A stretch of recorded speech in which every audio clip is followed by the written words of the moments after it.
SuperTalk Mississippi media production. Running a business is tough. If you're struggling with HR, benefits, and payroll, you're not alone. Many businesses just don't have the resources to keep up. That's where MWG Employer Services comes in. We provide a full range of employer services with everything from payroll to benefits to HR services and compliance, and can create a custom plan that fits your needs and budget. We're a Mississippi-based company that can help you focus on what you do best, growing your business. Call MWG Employer Services today at 601-206-7966 or go to MWGEmployerServices.com. You're listening to Sports Talk Mississippi On Demand, presented by Pearl River Resort. Escape to Choctaw, Mississippi and enjoy world-class gaming, the Dancing Rabbit Golf Club, and Geyser Falls Water Park. Escape to Pearl River Resort. Sports Talk Mississippi is on the air. Sports Talk Mississippi is powered by C Spire. Power your home or business with C Spire Fiber. To learn more, visit supertalk.fm/C Spire. C Spire Fiber powers Super Talk Mississippi.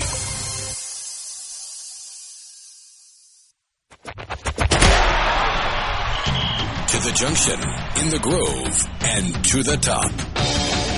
This is Sports Talk Mississippi. On your radio and in the game, right here on Super Talk Mississippi.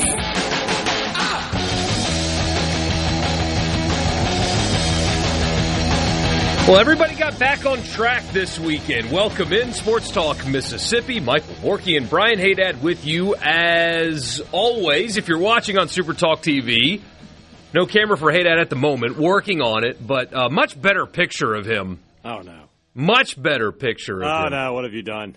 If you guys watched the Florida upset loss to Iowa last night, you saw that the broadcast kept cutting to a very muscular gentleman wearing a basketball jersey in the crowd. One of those guys that, like, I don't know how you describe him other than just kind of like a meathead, right? Just like a big guy that spends way too much time in the gym, and I put Hadad's face on that guy's body, and that is what you're going to get to look at until we get the camera thing sorted out. That's better than the last time this happened, and you had me in a thong. That picture was still saved on here. No, just delete that picture. Nobody on earth needs to see that. I could go to that one. Please don't. We got a lot to talk about, though. You had a statement made, pun not intended, but I know that was a marketing camp. Whatever. Mississippi State sweeps Vanderbilt in dominating fashion in front of record crowds in Starkville. Ole Miss gets right back on track with a series win over top 15 Kentucky. Southern Miss loses game one of the series again. Does not matter. They bounce back and recover and win that series. We got March Madness to talk about. There's so much going on in the sports world, and we'll try to cover it. We'll get to winners and losers and more with you on this Monday. And, of course, the three coaches. We will do all that today as well. Glad you're here. We are glad you're with us here in the Pearl River Resort studios, pearlriverresort.com. Guys, I can't cook up any better golf weather than what the good Lord has given us over these past few days. Book your round now at Dancing Rabbit or book your stay at Pearl River Resort to enjoy great food, great times, and great memories. pearlriverresort.com. C-Spire text line is open to you at 601-879-4395. C-Spire provided me with a list of reads that I have on a sheet, but I can't look at those right now because Will is using my computer to try to fix my camera. I'm sure it's all great marketing information. You know how to find it. Learn more at cspire.com. C-Spire, inspired by you. Hey, here you go. Here's real-life experience. My C-Spire internet has been just kind of like going in and out a little bit. Yeah. Random few seconds of the internet just disappears and comes back. And so I made a call, and I talked to a real human being. Like, I called, and you were second in line, and it was like a 30-second wait before I talked to a real human being, and that real human being sent out a tech to my house to change my equipment in an hour. I mean, it was just how fast everything went, and I didn't have to fight robots and all that crap. It was just like a normal... Wasn't another sequel to The Terminator? You didn't have to fight any robots? That's great. Yeah, it was great. It was just a normal interaction with a normal human being that understood, and we're all taken care of because that's what they do at C-Spire. The Sweet 16 is set. We'll get started again on Thursday. PFT commenter on Pardon My Take had the most rational reaction to the Sweet 16 not having... And, people keep saying that the Sweet 16 doesn't have a single non-power conference team. What is St. John's and UConn? In basketball, the Big East is a power conference. It was. Is it still today? It has UConn in it. Yes, and St. John's. Okay, yes. but is Gonzaga then a power conference, or is Gonzaga in a power conference as well? No, because they're the only ones. But you have two, that's a power conference. But still, that already in and of itself is a little not correct anyway, the way the people look at power conferences. But why does everything have to mean something? He asked that question today, and I was like, you're so right. Why does the Sweet 16, being what it is, have to be some sweeping thing that has to, we have to course correct it immediately? Only in college sports does a phenomenon like this one turn into, we must fix everything right now as the reaction, instead of just, hey, teams are good, matchups are good. It's going to be kind of fun. It's a really good question. You're right that it's unusual that we get such a what's the word I'm looking for? Reasonable, rational answer from somebody at Barstool. No offense, Brandon, if you're listening. He's right. As soon as in college sports, somebody who's not supposed to be there is there, it becomes this massive, we have to fix this sport problem. You see it in football. When we had two group of 6 teams this year, we have to fix the playoff because we can't have 2 group of 6 teams make the playoff. We can't have that. Rather than just, and look, did they get blown out? Yeah, they both did. Mm-hmm. But who would have replaced them? That is the ACC's fault far more than it is James Madison's fault. Here's the thing. Let's say we replace them with the ACC champion, Duke, and give me another random team, right? Give me Michigan, right? Michigan going out to Oregon, probably going to lose badly. Duke goes to Ole Miss, probably going to lose badly. I don't think anything would have changed. Not much, anyway. So, I said this the other day. I was like, I would love to have a year in college football specifically where we just don't have any changes 1 year. 1 year, no change. And just see how it feels. Take that for a test drive.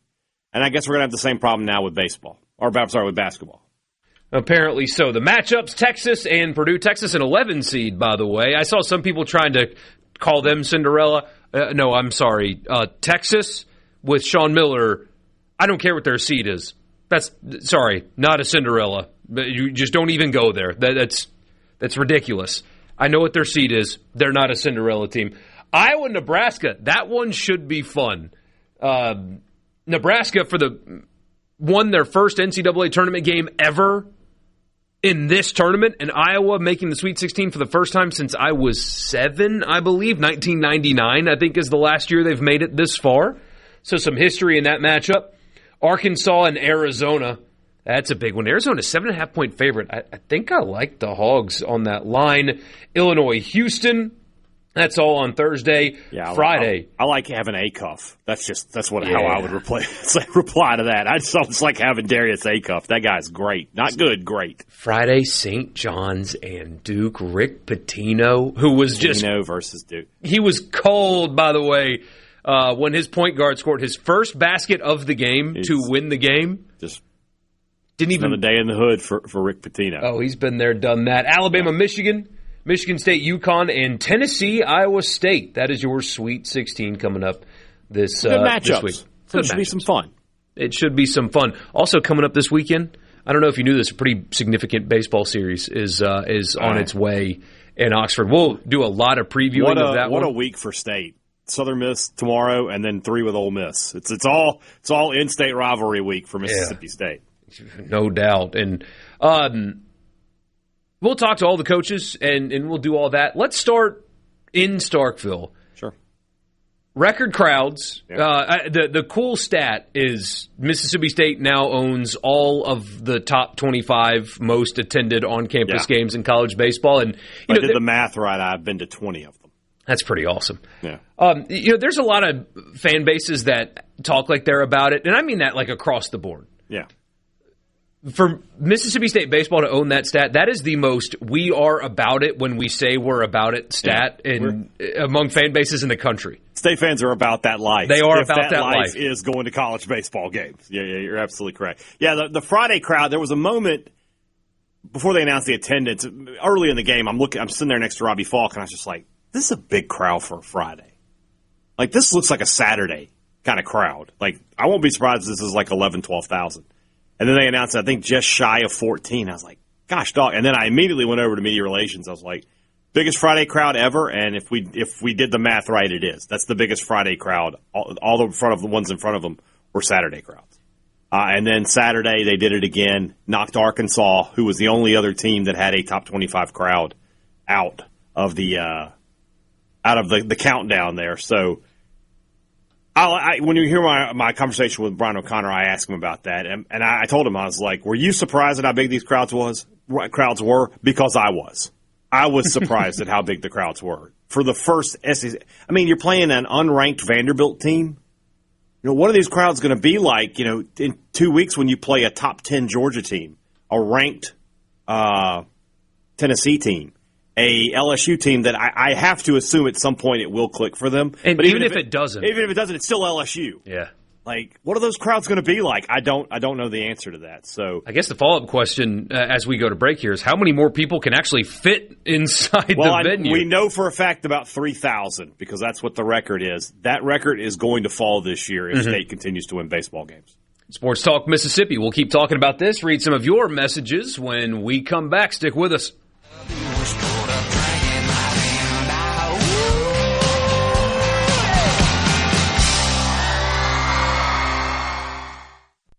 From the Venable Glass. Here comes more Sports Talk Mississippi. You ready, guys? On Super Talk Mississippi.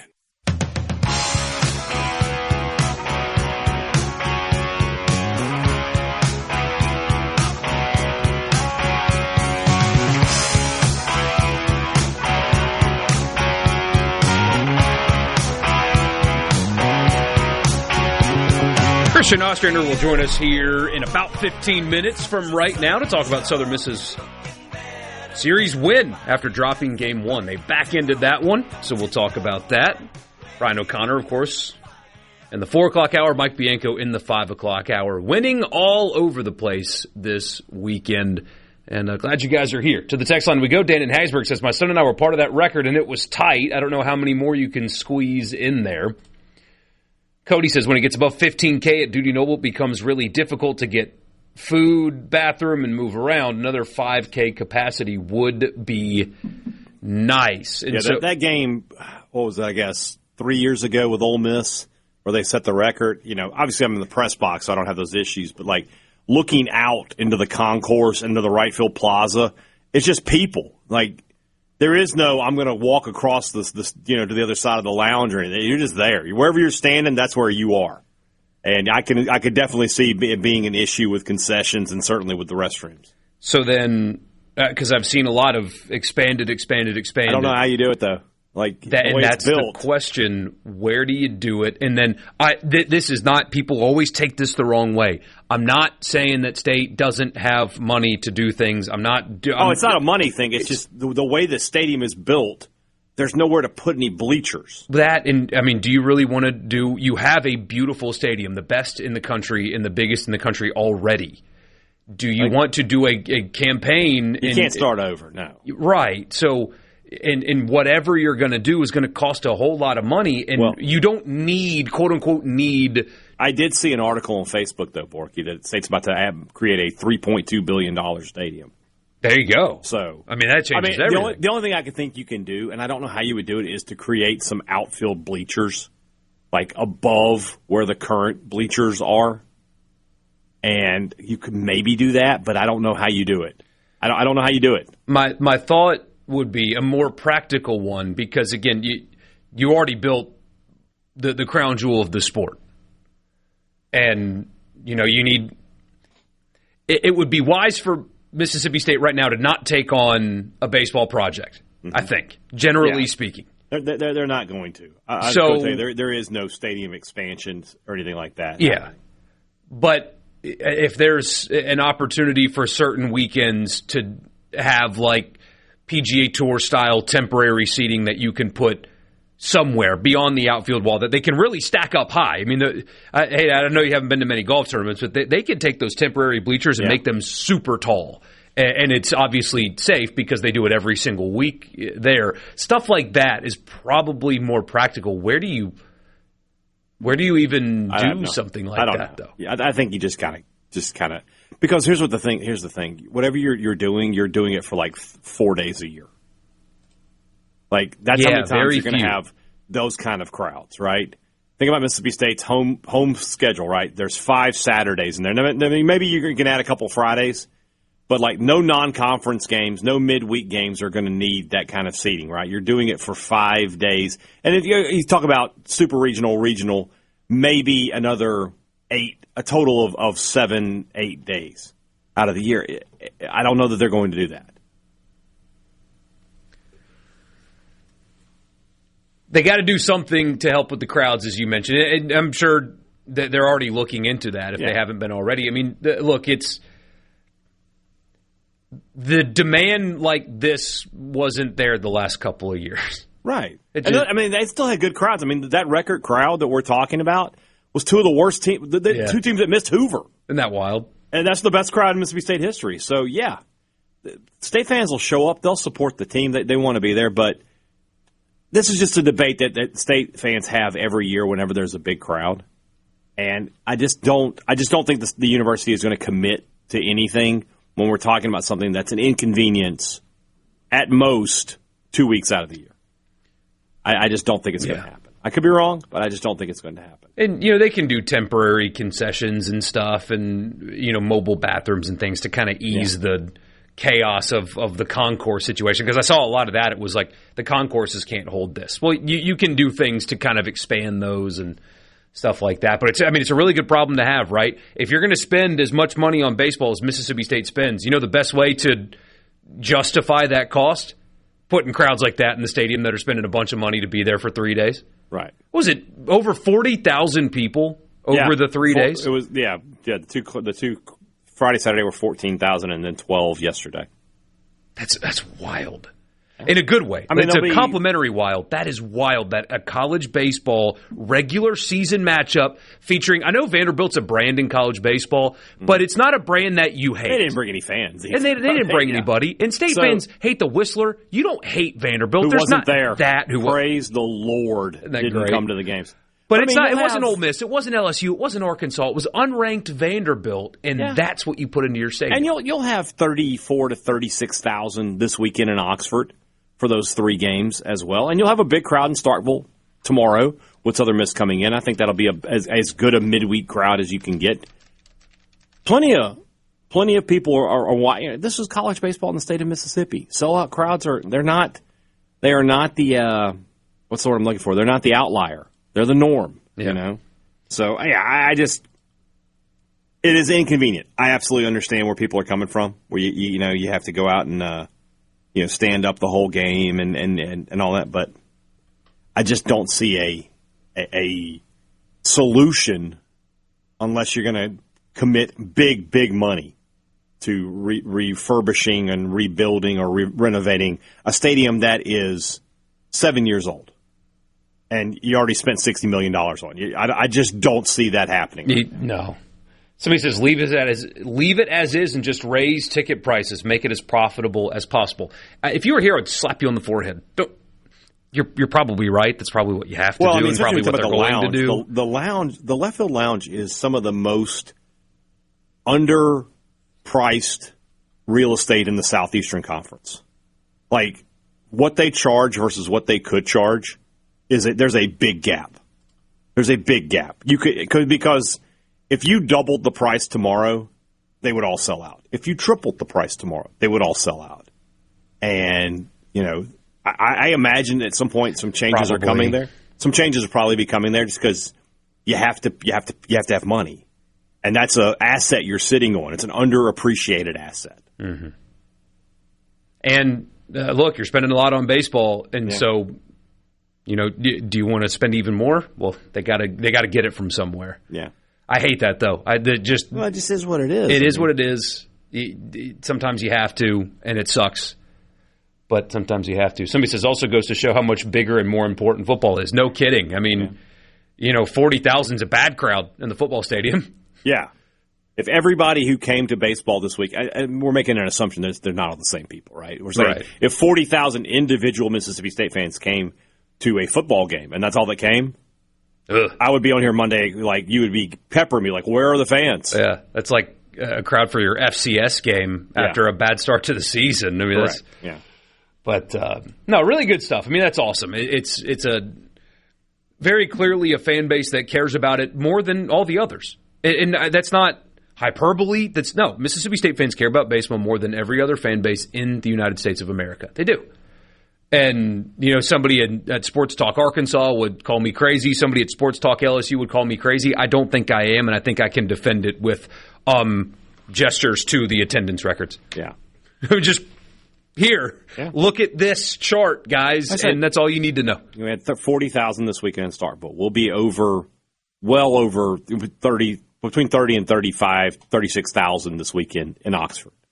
Next weekend, State hosts Georgia. Probably going to be around 40,000 again. Weekend after that, State hosts Tennessee. I don't know the Ole Miss schedule off the top of my head, but probably he'll crown 40,000 for that. And it's just going to be that way. 601-879-4395, the C-Spire text line. They also swept. We'll get to that later for sure. Definitely tomorrow as well. But, I mean, they just hit the heck out of the baseball. That's what they do. They just hit the baseball. Everybody in the lineup. There's no breaks. Well, it's brutal. They won 3 games 3 completely different ways, did Mississippi State this weekend. So that was impressive to see. Mm-hmm. But yesterday, the offense is really. I don't know if you know this or not. Bryce Chance is the leading hitter in the SEC. He bats 9th for Mississippi State. It's incredible. He's hitting 457, I think. We're 2 weeks into conference play, and his average has gone up 30 points. So, State's offense. It's legit. They can hit the baseball. It's just going to be more about the pitching, which we haven't even talked about yet. State losing a pitcher, and we don't have an update as of this moment, but I would be really surprised if Ryan McPherson's in the rotation for the Ole Miss weekend, and we'll see what happens after that.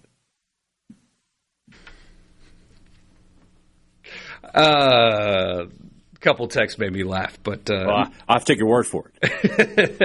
You got nothing, do you? I know my monitor's back on, but they're working on my computer. So I wish that we had Ostrander on video, so when he would connect on video, he would see your picture. Yeah, that's probably not going to happen.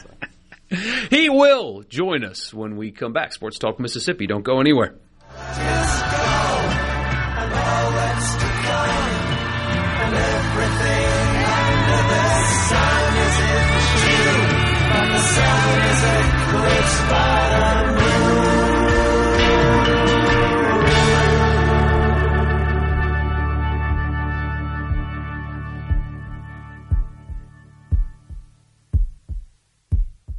From the Seabrook.com.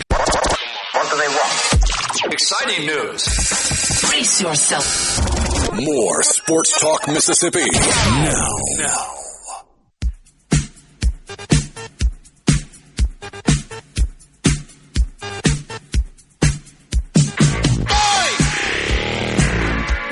Welcome back, Sports Talk Mississippi. Borkey and a muscled-up Brian Hadad with you. We go to the Farm Bureau guest line, check out favorites.com, and go with the home team, Mississippi Farm Bureau. As he does every Monday, Kristen Ostrander, the head coach at Southern Miss, joins us right now on the Farm Bureau guest line. Coach, another weekend where your team finds themselves in a hole after the first game of the series. This time, your group overcame it. How did that happen? Really fought their tails off, honestly. Troy came in here with, they played really well.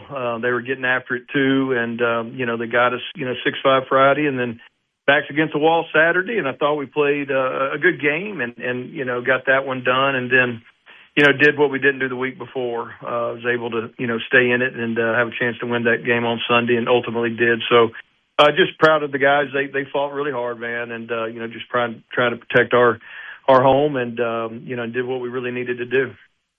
So you made a pretty big decision going into last weekend to shake up your rotation, bringing Colby Allen out of the bullpen instead of starting him.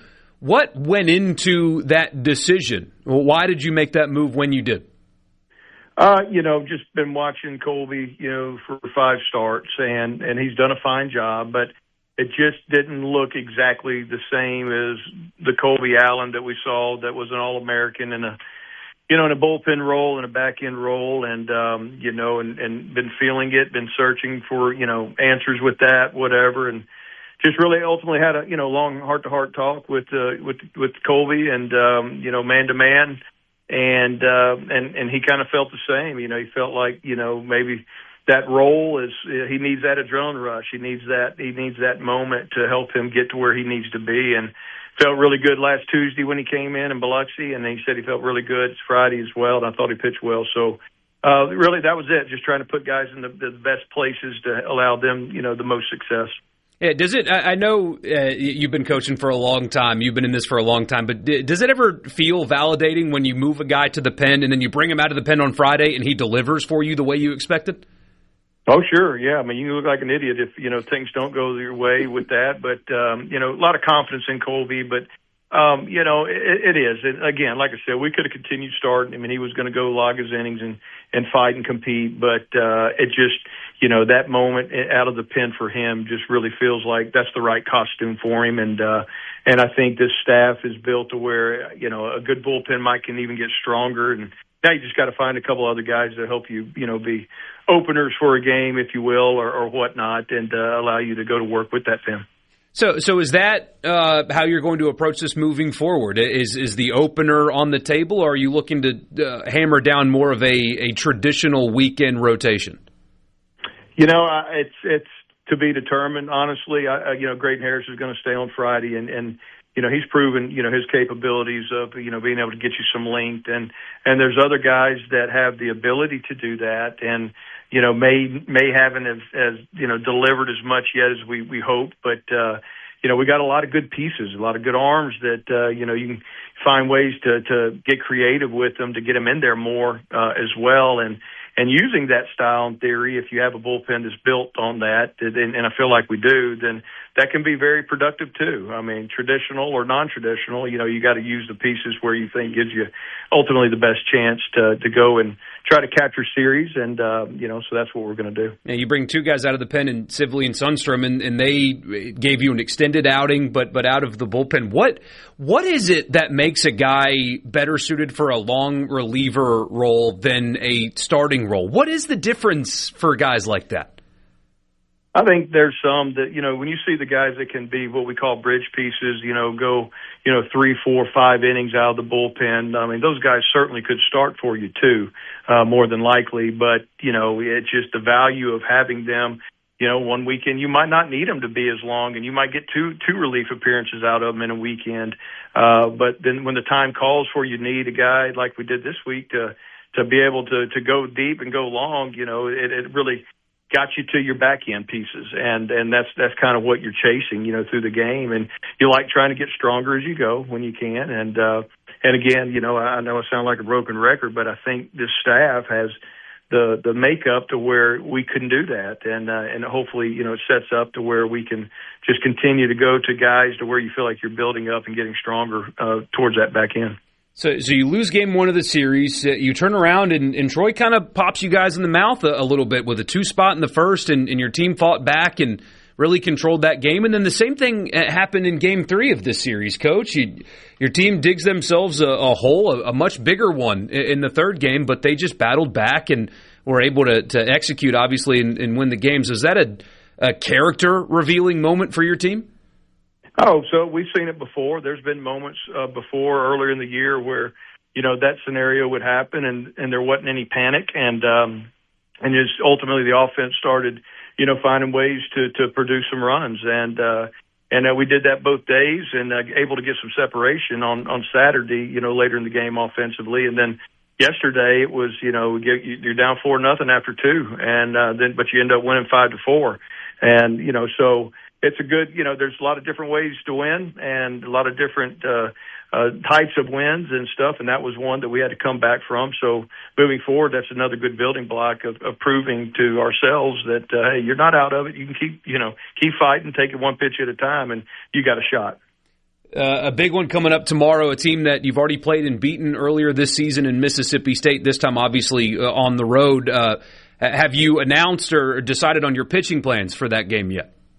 We haven't yet, but we probably will here after practice, and tell our folks and communicate that. But you can count on it being a quantity, several guys that's going to be getting out there. In football, when teams play each other again, the NFL, it happens a lot, obviously, and in college it happens occasionally. It did this past year in the playoff. There's so much that you can pull from the previous game to look at the next game. What's that like in baseball? You played this team in a midweek game earlier this season. How much do you go back to that game and try to pull from, knowing baseball is much different than football?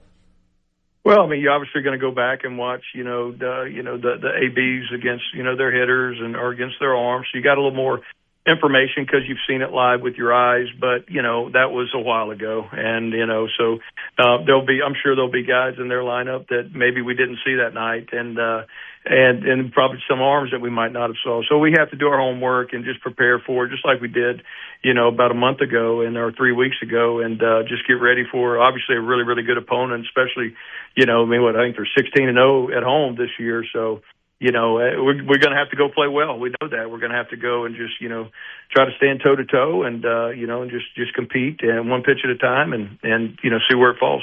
UC Santa Barbara's coach ahead of your series. We bragged on your fan base here because they were doing crowd noise and sirens and stuff when they were taking infield and batting practice and all that to simulate the crowds that your fans were going to give them. Do you guys do something similar? I know it's a midweek game, but Mississippi State obviously very well attended, really good crowds. Do you prepare your players from just a noise perspective the same way that Santa Barbara did when they came to your place?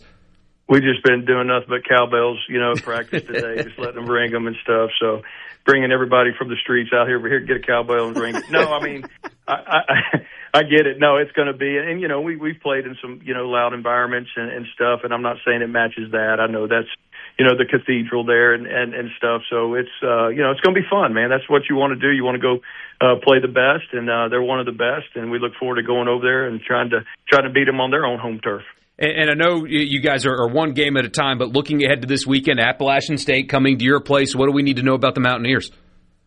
I haven't looked at them yet, honestly, but our league right now is really, really kind of, jumbled up a little bit. And so, you better show up. And I think App beat ODU 2 out of 3 this weekend. And, so that's really all I know. And, come Wednesday, I'll start preparing for them. But right now, just really focusing on, trying to go chase 27 outs tomorrow and end up on top. Coach, congratulations on a successful weekend. Good luck tomorrow night, and we'll talk to you again next week. All right, appreciate it. That's Christian Ostrander, head coach at Southern Miss on the Farm Bureau guest line. Check out favorites.com and go with the home team. I knew that was going to be his answer, by the way, but you still got to ask. You have to ask. He didn't even ask where I was. I thought he liked me. Apparently not. I did in line, buddy. So, the Southern Miss fans, you'll like this.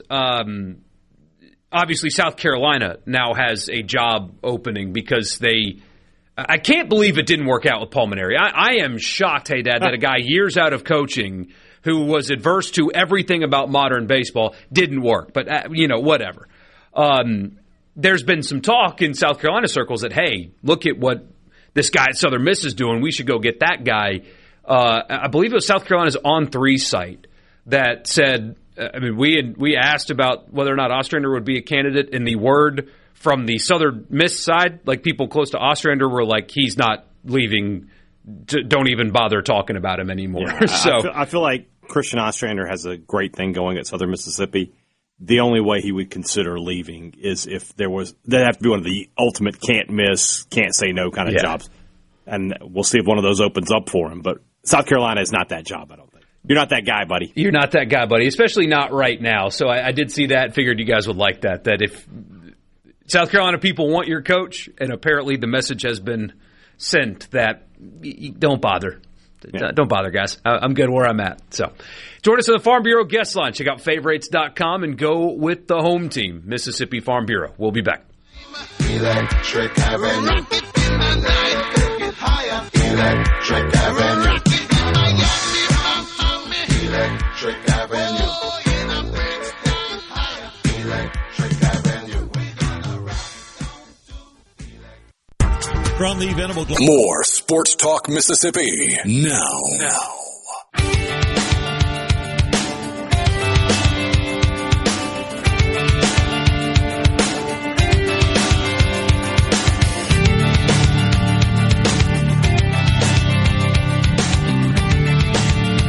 A look at the RPI. Texas is number 1, Auburn 2, Southern Miss still holding strong at number 3 in the RPI.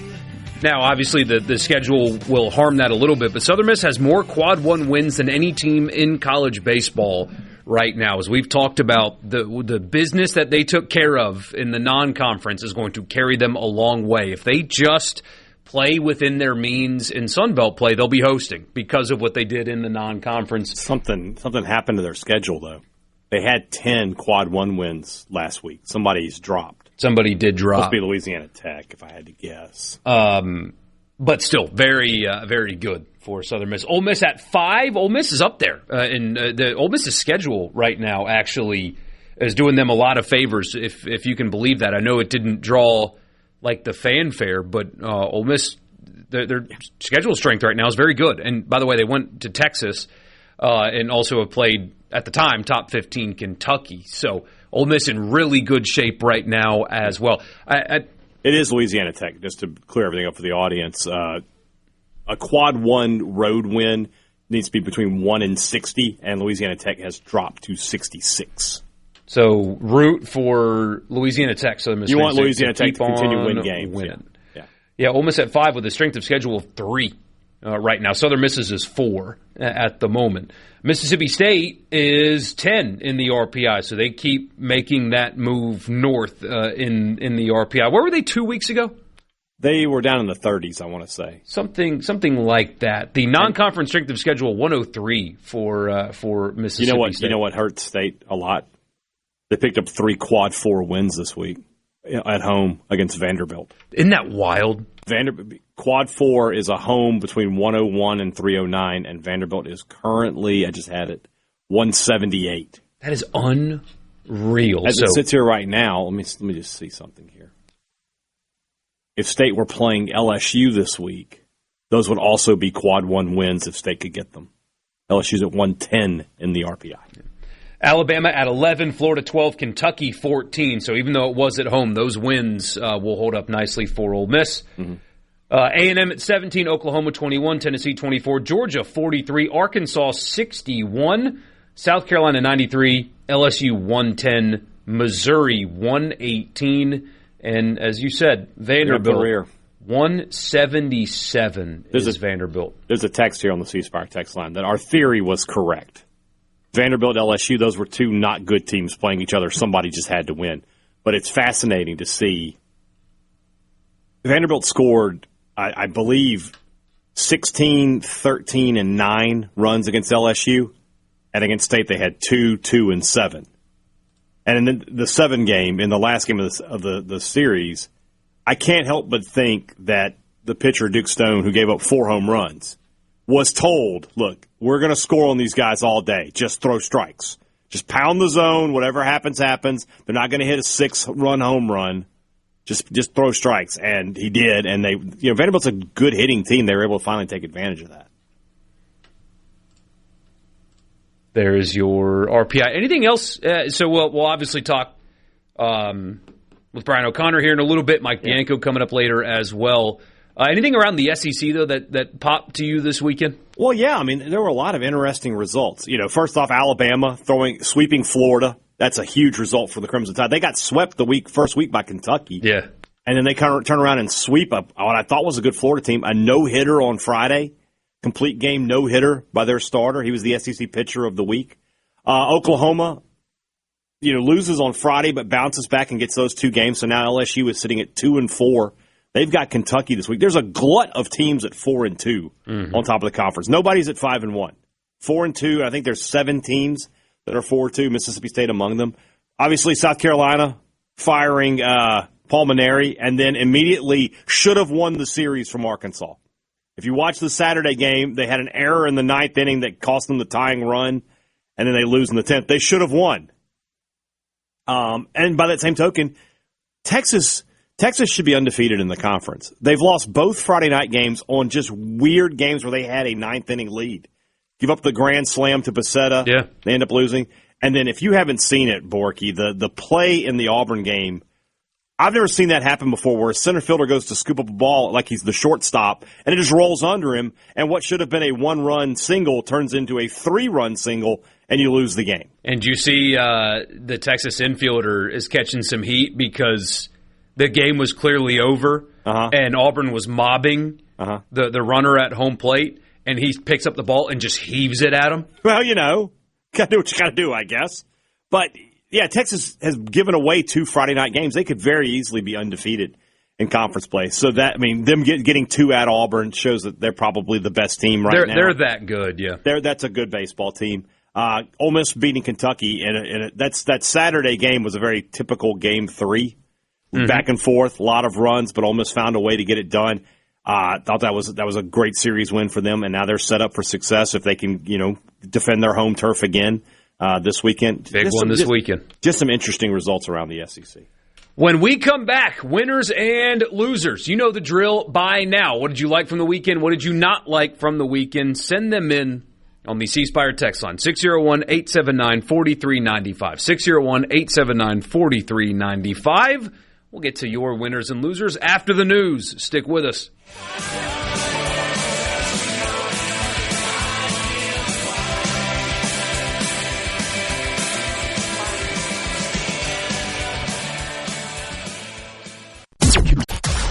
It's time to get real. Real sports talk for Mississippi.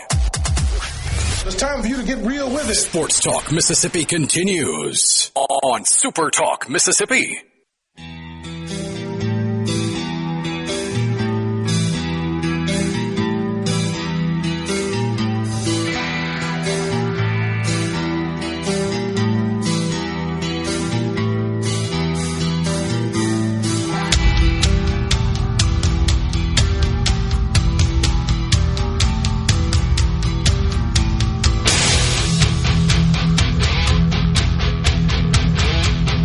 Borky, I'm going to read you a headline now. Oh, no. You literally are not... hold on, I don't have a camera, but I can pull up so I can leave. It'll be a delayed reaction, but I want to see your reaction. Here we go. From Fox 5 DC. Amputee cornhole player accused of murder. That's right. A professional cornhole player with no arms or legs has been accused of murder in Charles County. Never mind your first question. He's accused of shooting and killing a man during an argument. And in the article, it does say, police have not explained how Weber, a quadruple amputee, was able to drive a car or fire a weapon. I got a bigger question. How was he able to throw the bags? With his teeth, I guess. They have changed the rules of cornhole since I last played. I thought you had to be able to throw bags. I don't know what to make of this. But I saw that and I was like, so hard. I saw that and I was like, that's the kind of content we need me to bring to Sports Talk Mississippi. Thank you. The other thing I need to bring to Sports Talk Mississippi is to let you guys know that we have declared war on weeds here on Sports Talk Mississippi, and our friends at Ag Up are going to help you win that war right now with a brand new John Deere tractor at just $265 a month. Right now at Ag Up Equipment, you can get the John Deere 3025E with loader starting at only $25. Calm down. Everybody calm down. $265 per month during their 3 Series tractor blowout. I'll tell you what, if you sell them for $25 a month. Somebody's going to walk in there and be like, I heard. Yeah, it is $25 a month. And you'll be paying until the sun explodes. Yeah. They've got additional 3 Series models available, many of them priced at or even below invoice. But I will tell you, there's only a limited number of tractors at these prices, and they are not going to last long. Swing by one of Ag Up's 15 locations, or check them out online, agup.com for all the details. AgUp is your down-home dealer. AgUp brings you What's Up on Sports Talk Mississippi. It's Monday. It's 4 o'clock. You know what's up. It's winners and losers. All I do is win, no matter what. I'm a loser, baby. We got winners. We got losers. Americans love a winner and will not tolerate a loser. Winner never win, and a winner never quit.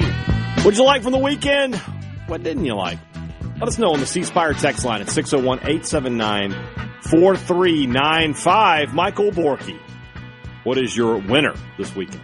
The NCAA tournament is continuing on a run in sports. Basically everything but the NBA is just climbing and climbing from a viewership perspective. The first round of the NCAA tournament, the first day, I should say, was the highest rated, the most watched opening day in the history of the tournament. Thursday's games averaged 9.8 million viewers. The primetime window up over 12 million viewers. Both of them the most watched windows on day one of the NCAA tournament in the history of said tournament. Now, they are calculating this a little bit differently now.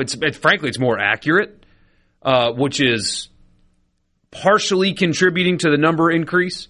But sports, man, if you put sports on TV, and America's gonna watch it these days. NBA ratings are up, by the way. They're just still so far down below where they were. Yeah, but they are definitely climbing. So it's funny you went that way. By the way, I was going to go with an ratings NBA guy. I was going to say I was going to go with an NBA team for my winner. My beloved Los Angeles Lakers have won 9 games in a row. They're playing good basketball right now. But in the same time, Borky, they are losers. Do you want to know why? They've won 9 games in a row. They haven't made up a single game on the Thunder or the Spurs in front of them. The NBA Western Conference is a beast, and it's going to be a lot of fun. The MVP, if you're not an NBA guy, that's fine. I understand. If you don't want to watch NBA, I'm not going to make you do it. But if you are an NBA fan, the basketball is really, really good this year. And the Western Conference especially. The 4 best players in the league all play in the Western Conference in SGA, Jokic, Luka, and Wembanyama. It's a lot of fun to watch right now, and I've enjoyed this Laker run that they're on. I don't have any more winners. Okay. Well, there's a bunch of I could. No, actually, we talked about it earlier, but yeah. the Mississippi State baseball fans getting all of the top 25 largest crowds, that's a really cool milestone to achieve. Mm-hmm. And a lot of people bragging on it over the weekend, and you should. Yeah. You're a fan base that acts on what you say when it comes to how much you care and support baseball. So you're winners. There you go. What do you got for a loser? The Masters. For one reason. What? The Masters? Yeah. So I'm sure you've seen the Masters promos with Georgia.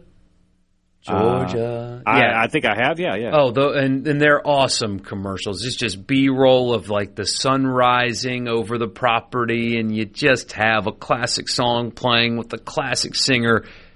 This year, it's Thomas Rhett. Okay. It's horrible. I don't want to watch the Masters anymore. That's how bad it is. That's rough. No, it's not that bad. But, come on, go with the classics. Play the hits. We don't need Thomas Rhett covering anything. I don't even know who that is, by the way. He's a country singer, and a lot of our audience probably likes him, and so I'm committing blasphemy. But he's playing big stadiums. Oh, you know it. I also don't understand. I don't get Zach Bryan. Yeah. And look, if you can get Zach Bryan to come play in your stadium, I'll have Mississippi State do it because he'll sell every ticket. I don't understand why he is able to sell every ticket. Why is he different than other country artists? I don't understand what makes him better. All right. But yeah, you've ruined a beautiful commercial. Sometimes you don't have to change things up. Play the hits, go with what works, don't make a change, and I don't like it. All right. I don't like it at all. They are doing Hadad, though. They're releasing a documentary on NBC about Ken Griffey Jr., being a photographer at the Masters. And he got a photography coach and That's fascinating. Dude, it's the Randy Johnson is a professional photographer. I'll start sending you clips because I think you'll like it. Because Griffey, I'll check that out. Yeah. He is hell bent on being a legitimate sports photographer. Like that's his passion now. It's really cool. Anyway, but yeah, I don't need Thomas Rhett singing Georgia on my mind. Give me the good stuff. Rebel fans, I don't ever want you to say that your friend Brian Hadad was not here for you when I tell you that Deuce McAllister is a loser. You just can't do that, Deuce. You can't do that. Like, I understand why, but you in the mood, in the world we're in right now, in what has happened over the last 5 or 6 months, you can't do that. You are one of the most beloved Ole Miss Rebels of all time. And you go and take a picture with a guy that everybody in your fan base actively loathes. You just can't do that. Well, not only that, did you see he quoted it because Kiffin put it out there. He used their hashtag.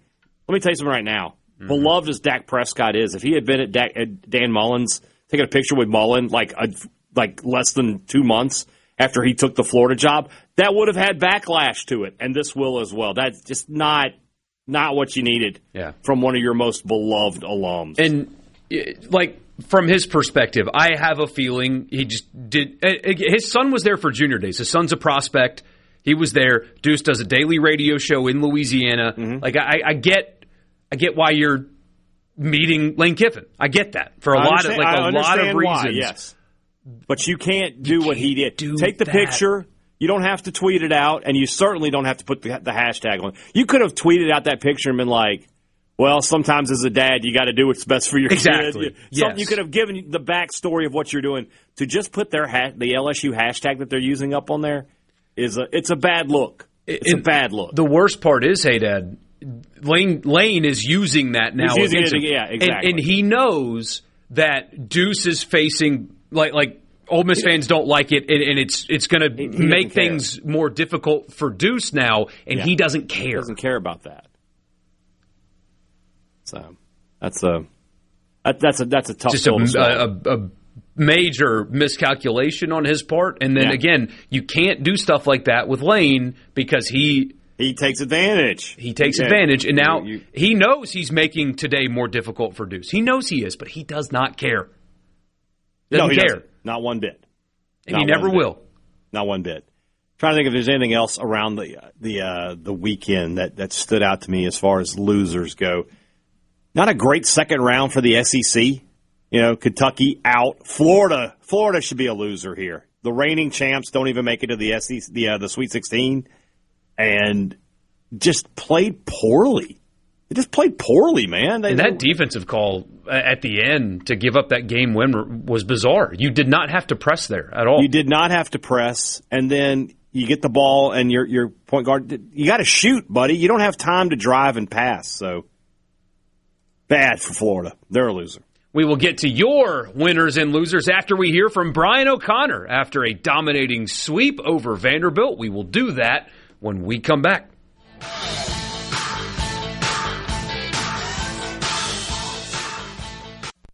From the Venable Sports Talk Mississippi is brought to you by Covington County Hospital in Collins, where your health matters.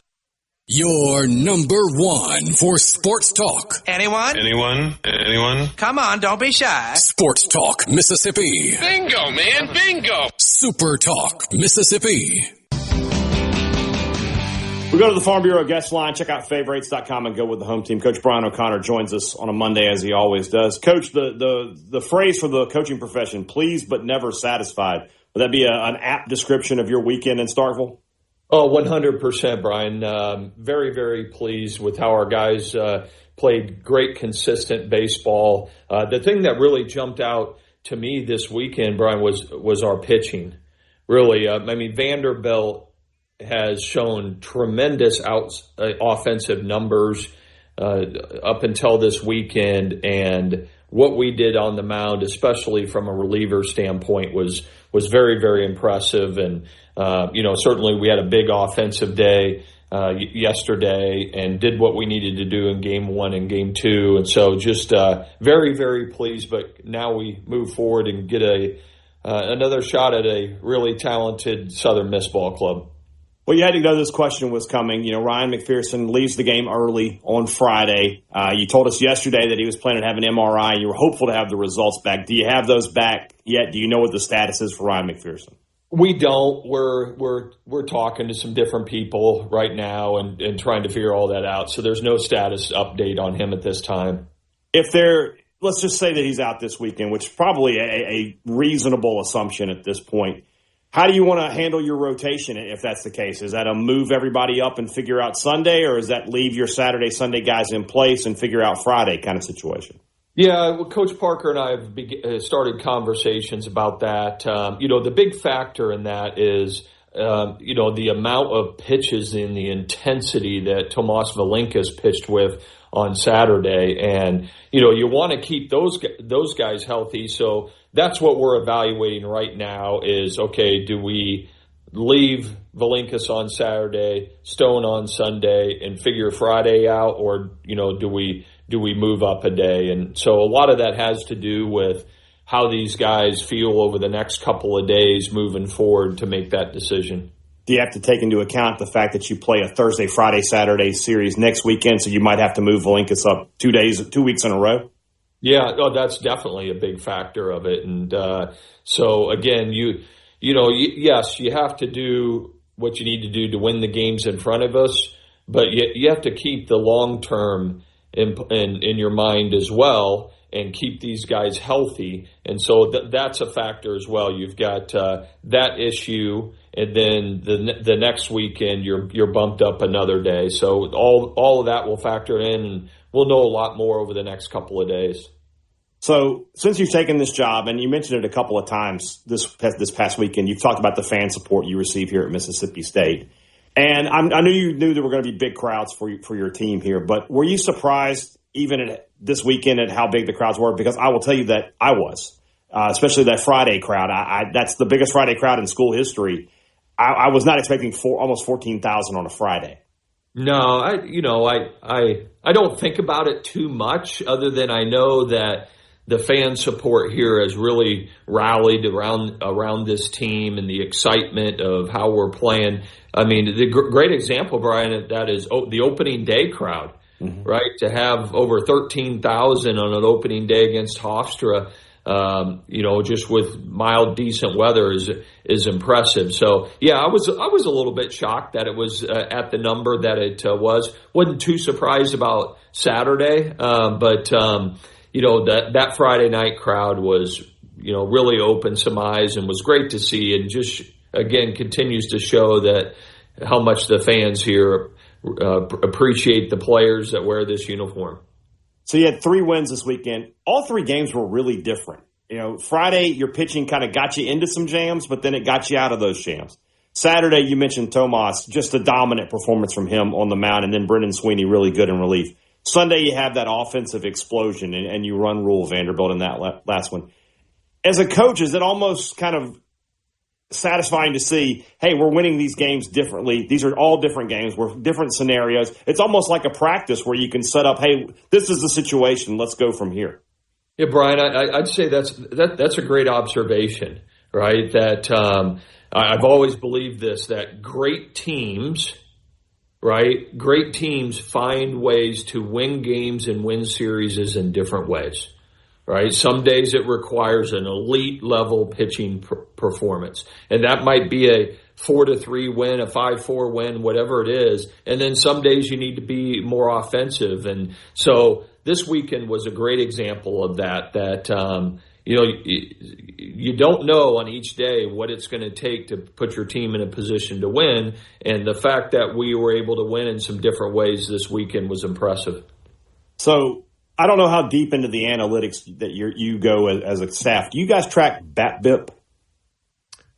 We do. I can tell you that I haven't laid my eyes on it too much, but we do. I just want to know, is Ryder Woodson the most unlucky hitter you've ever coached? Because all that guy does is hit rockets. Now, he had 4 hits yesterday and was really good, but, man, every time he makes contact, it feels like he smokes the ball, but he finds the glove. You know it's going to start dropping for him more at some point, but that's a guy who makes a lot of solid contact. Well, I've talked to you. He's up there in that for sure, and Ryder's a really good player. There's a reason that we went after him in the portal. There's a reason that, the batting average wasn't great in the early part of the year, but you stick with him because of what you just brought up, Brian, is that, when it's contact, it's hard and it's on the barrel. And, all that you can control as a hitter is, right, like how well do you square the ball up, right, your plate discipline, your swing decisions, things like that. And this guy has been really consistent at hitting the ball hard all year long. This is the first weekend where you had the same lineup all 3 games. No changes made. How settled in do you feel with your starting 9 at this point? It worked for us on Friday. And part of that was Maluski really stepping up from an offensive standpoint, and worked on Saturday. So I just stuck with it on Sunday, and we were certainly rewarded for it. And we're getting closer. It's not to say that we're not going to plug in and play some other guys, or this weekend all 3 of Vanderbilt's starters were right-handed pitchers, so that plays into it a little bit too. We got a couple of other options when a lefty starts on the mound, but we're getting there. That said, what we built up over the first 24 games, like we've talked about before, Brian, is the depth, right? And so all of a sudden, if things happen and whatnot, you're plugging guys in there that have had 30 at-bats. So you mentioned Maluski, and yes, great weekend at the plate for him, a couple of home runs. But I thought defensively he made a huge difference for your team with his presence behind the plate. Vanderbilt, usually a team that likes to run the run on the base paths, didn't do it as much this weekend. I think he played a role in that. How key is he just being able to just sort of calm things down for you behind the plate? Yeah, well, that's what we need. And, Sean James and Andrew Raymond have done a nice job as well, but like we've talked about before, Brian, that like Kevin Maluski won the starting catching job and coming out of the fall and going into the start of the season. And, it just, from that pitching staff standpoint, not that the other 2 are not capable, it just provides them consistency and comfort. And he does a really good job back there.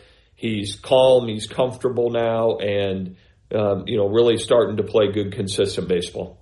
Arkansas was your first SEC series as a head coach. Vanderbilt, your first SEC home series. Now you get your first taste of this rivalry between Mississippi State and Ole Miss. Now, you've had success at Swayze Field before in your career.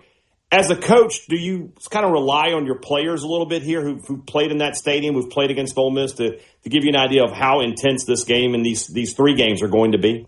Yeah, well, I can tell you, Brian, I've heard about it for about 9 months now, but was fully aware of it. Right, one, I know the quality of the baseball program that Ole Miss has. I've coached in that stadium in a super regional to go to Omaha, and so understand it. But have learned over the last 9 months how competitive the rivalry is. And I know it means a lot to our players. I can tell you, I know that it means a ton to the fans. So, just looking forward to that opportunity for us to square off with them this weekend. I mean, I'm sure you have his number, but if you need to talk to Jake Mangum, he'll tell you anything you want to know about beating Ole Miss. He did it his whole career here at Mississippi State. Another in-state rivalry game, as you mentioned, for you in the midweek, a rematch with Southern Mississippi. That was a great game down there in Hattiesburg. Now you have them at your place. Have you made a decision on a midweek starter? We have not. We're still mulling it over, see how the guys move around today and how the throwing goes today to determine that starter. But it'll be a situation, Brian, that we chop the game up, run a bunch of different guys out there. But by the end of the day, we'll have figured out who our starter is. You don't get a lot of rematches in college baseball in the regular season, for sure. As a coach, what is that like? Where you've already played this team once, you have an idea of the scouting report, but they're a different team 2-3 weeks ago, like your team is now. Yeah, Southern Miss has got a really great ball club. They're very balanced offensively. They threw a number of different pitchers against us down in Hattiesburg, and great college baseball game, that we just fell a little bit short in, couldn't finish it off. So, I'm sure they're a little bit different of a team, and so are we since we last played. From the Seabrook Talk, Mississippi. Here we go. Super Talk, Mississippi.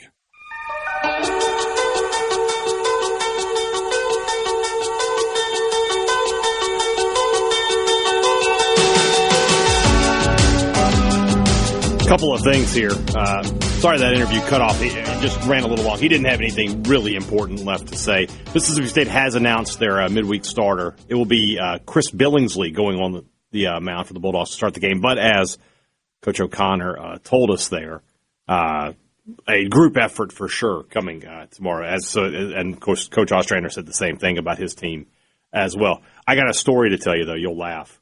So Sunday, we go down to the Omaha room for a press conference, right? And we're sitting there, and O'Connor comes in, and like he's talking, and the whole time I'm like, is he sick? He looks like he's not well.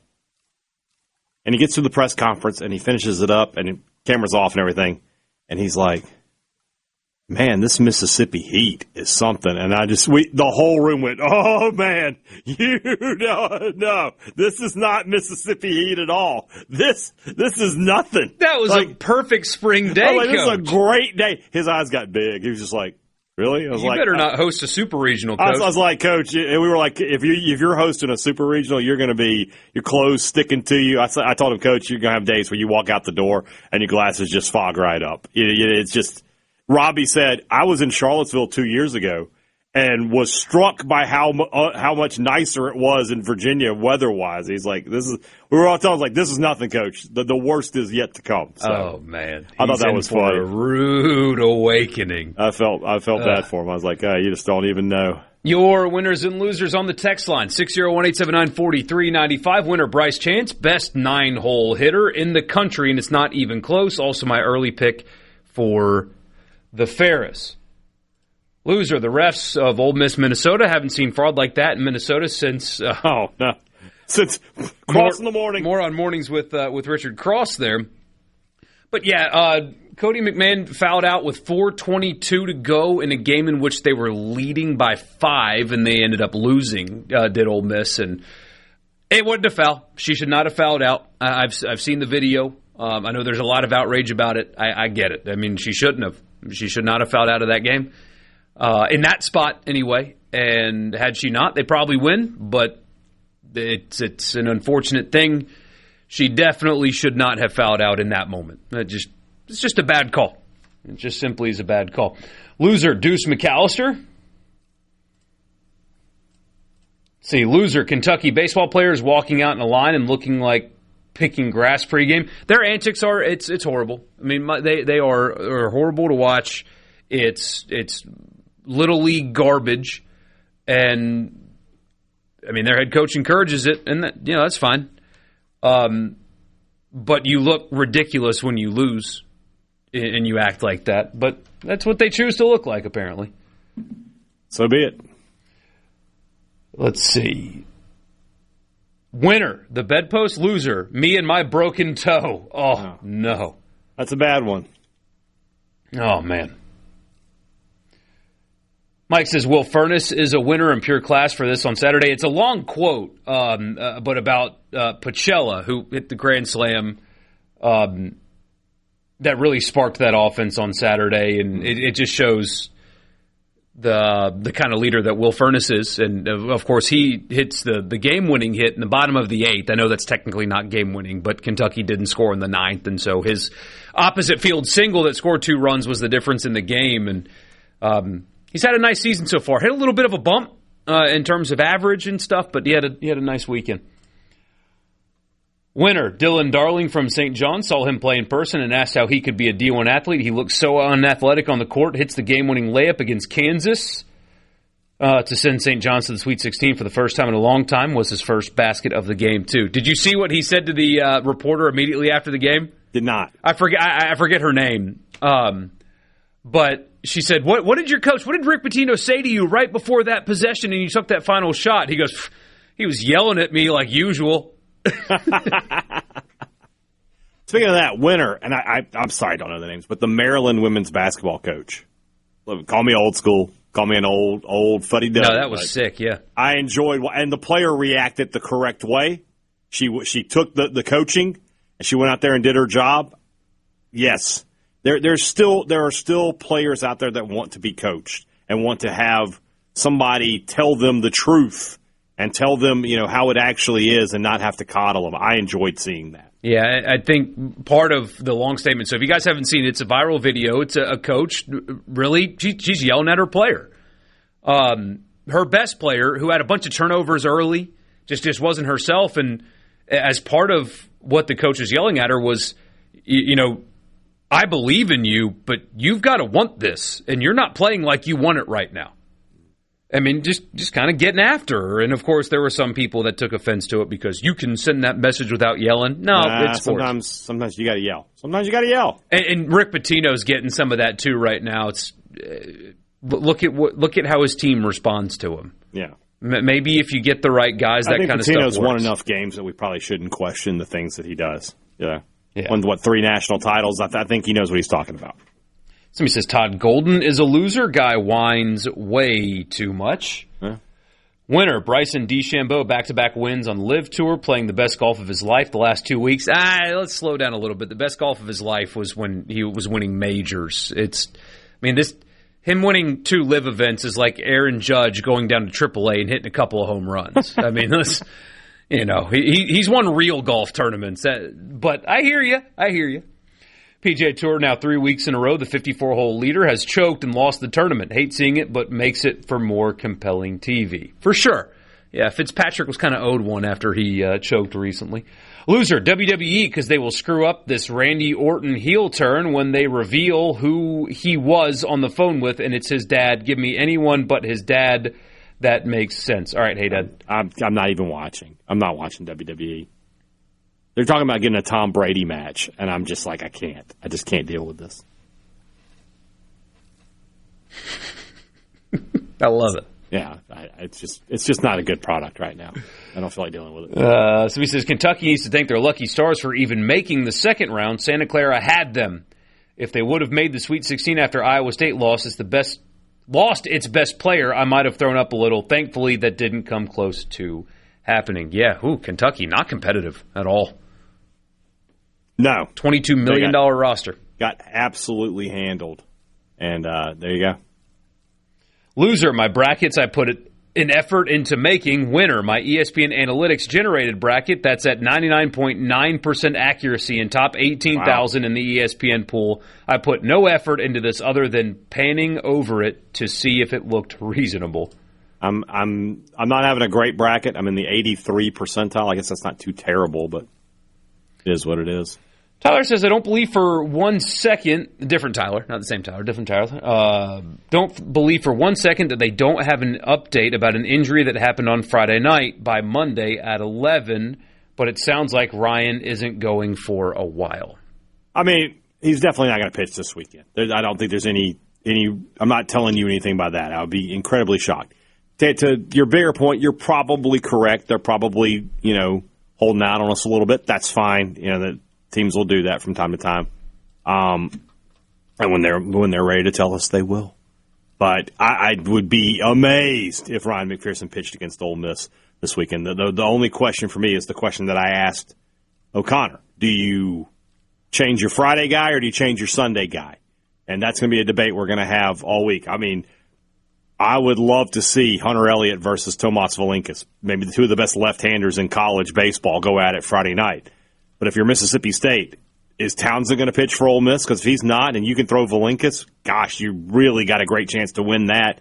And you feel like in a slugfest on Sunday, you would rather have State's offense than Ole Miss's. So that's a great way to win the series maybe. I don't know what they're going to do. I don't know. We'll have to see. The starting of Billingsley gives me an idea of who they might want to put on the weekend rotation, but I don't know for sure. And we'll just have to see on the Townsend front. Have no idea. Yeah. They have not provided an update. They won't. Frankly, I could ask Mike Bianco about it, but I know what the answer is going to be already. Maybe I just should for the sake of it, but we're not going to. Should ask, but he probably doesn't have much information. Yeah. Brian says, winner, Jay Powell's take on your show on Friday about Bryce Chance batting ninth. He said it correctly. It seems like every time he comes up, there are 2 outs with runners on. It showed this weekend. Also, winner, Bryce Chance himself. Loser, South Carolina for the Maneri hire. Not firing him, but for hiring him altogether. You are absolutely right about that. Let's make sure about our stats here. But when I looked yesterday, I'll give it to you here. Bryce Chance is leading the SEC in batting. He's hitting .457 on the season. He's also slugging .600. He's got 10 doubles, which is tied, I think, for second on the team. No home runs, obviously, but the next guy is hitting .411. So he's 43 points higher than the next highest batter in the SEC. Becetta's third at .404. Yeah. Oh, somebody's mad. Loser, anybody who takes shots at Kentucky in their elementary antics, who also supports throwing your beverage like you're 3 years old. Hey, college students drinking in the outfield are different than the team on the field. I hope. I tend to agree with that guy. I hope that clears it up for you, that the way the team acts, some people in life are held to slightly different standards. Again, a drunk KA in right field is not the same as the team that's wearing the uniform on the field. You do kind of hold those people to, different standards of, decorum in a game. But again, what do I know? Very little. Very little. I'm sure, I'm sure that was a gotcha that didn't get you. But thank you for listening. Oh, he got you. No, not at all. We'll be back. Sports Talk Mississippi. It's go time. Sports Talk Mississippi. Well, say something. Super Talk Mississippi. Oh, you're gonna take me home tonight. Oh, down beside that red firelight. Oh, you're gonna let it all hang out. Fat bottom girls, you make the rockin' world go round. Wrapping up winners and losers with you, Sports Talk Mississippi. Borkey and Hadad with you as always on this Monday. I got a new winner. Yeah? A delegation of Mississippi State officials visited the future home of the university's international programs headquartered in Rome, Italy this month and participated in a personal audience with Pope Leo XIV. So then were they with Gail Benson? Because isn't she there today too? I don't know if they are or not, but they gave His Holiness, the Holy Father, a Mississippi State jersey. Is that and I don't know if there's a cowbell in there. It's a baseball jersey. Of course, he's a big baseball guy. I just hope that they were able to, get whatever, blessing on the football program that needs be. Because that's, we're running out of options here. Let's just go straight to the top. You think if the Pope told Gail to sell the team, she would? It's a good question. Got to figure out how to get that to happen while she's there. The Pope is infallible only when speaking in matters of the church, right? Right. So, like, if he tells you something that's church-related, you cannot question that. That is a Catholic doctrine. However, in matters of normal stuff, like if he just said, hey, I think the White Sox are going to win the World Series this year, be like, come on, Your Holiness, come on. So, I don't know. We have to find a way to tie it into the church. So that then he would be infallible, and she would risk excommunication by not following his holy decree. One of my favorite things that I've ever seen in New Orleans is before a Saints game, we went to a bar at like 9:30 in the morning. Yeah, that's one does. And the bar had Mass playing, actually. And we asked why, and they said it's because the channel that like all the pregame stuff comes on, so they just put the channel on. Yeah. And the amount of people that were going up to the altar in Saints jerseys and stuff, it was so funny, man. And people that were going straight from to church to the game. It cracked me up. So we're sitting there watching people in jerseys go up to Mass. It was pretty cool. Josh says, winner, Tristan Becerra. Yeah, he's been awesome. 14 home runs this year, hitting over 400. Really he's just been awesome. Another one, Tyler Reddick, winner of 4 of the last 6 NASCAR races after going 3 for 3. Wow, how about that? I'll give you another one. Jacob Parker is a winner, SEC Freshman of the Week. Normally a freshman comes into SEC play and his batting average drops 100 points. Parker's has gone up 100 points. Wild. He's playing really good. And This is I mentioned it in the interview. First time State started the same lineup all 3 games, and Parker he seems to have a pretty good grip on that right field job. Loser, Kentucky's coach Mark Pope, and just the basketball program in general, up 20-9 versus Iowa State. They were outscored 63-33 the rest of the way. That's a whooping. Jeff says, loser, D1 poll, Arkansas 7 losses, ranked too high. Oh, we've got Southern Miss's starter. Thomas Crabtree will start. There we go. For Southern Miss against Mississippi State tomorrow night. It's an interesting question. Wouldn't you think South Carolina will make a hard push to get Parker back from State? Hard to turn down a head job in the SEC. That last part is absolutely true. Yes, it is. It would be hard to turn down. I would certainly reach out to him, but here's what I would say. It's twofold. One, Parker is going to have a lot of assurances that they're going to start funding baseball the correct way. And I don't know if they're going to do that or not. 2, if you're going to talk about former Mississippi State coaches who might be interested in that job, I can think of another one right off the top of my head that I don't know he should be the first call, but could possibly be a candidate of interest at some point in Chris Lamotis. I mean, he was connected to that job a couple years ago when they hired Maneri. There was a lot of talk of him, hey, take this job, reset your career. They could sell it over there. It's a national championship winning coach we're bringing in. He didn't take it, and probably if he could go back, might have done that a little differently. Somebody says, loser, Ole Miss softball coach blaming NIL for Oklahoma stomping them. I have not seen her quotes. I did not know that happened. I will tell you, Oklahoma, there's no doubt, outspends Ole Miss in softball in every category. I mean, that's a realistic thing. You never want to blame outside factors for a team not playing well, but Oklahoma's the best program in the country, and yeah, those players really do make money, a lot of it. I mean, they're comparatively speaking anyway. So if it was whining, that's different, but if it was pointing out the resource differences in the program, that doesn't bother me. It's reality. Oklahoma really invests in softball in ways that Ole Miss doesn't and probably shouldn't. And maybe that's a little controversial to say, but Oklahoma's different. Just different. Shout out Deuce McAllister.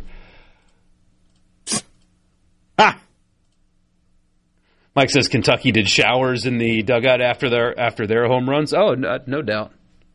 No doubt. The chants are the annoying part. It's like it's not U10, USSSA baseball, guys. Yeah. You're adults. You're getting paid to play. What are you doing these chants Vandy for? did a little bit of that, but not to the extent that Kentucky does. Yeah, they do weird stuff. They all leave the dugout and do those stretches and all that. Yeah. It's a little odd. College football fix after the news. Sports Talk Mississippi. Don't go anywhere.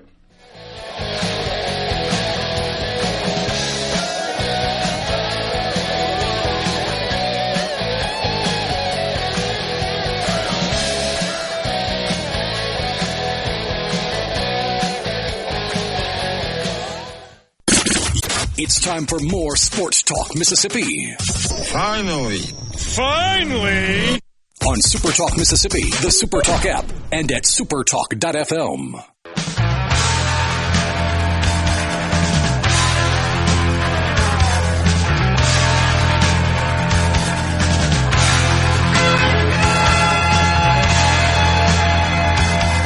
Borkey and Hadad with you, Sports Talk Mississippi, Hour 3 already. Shows have been moving fast lately. I'm having fun.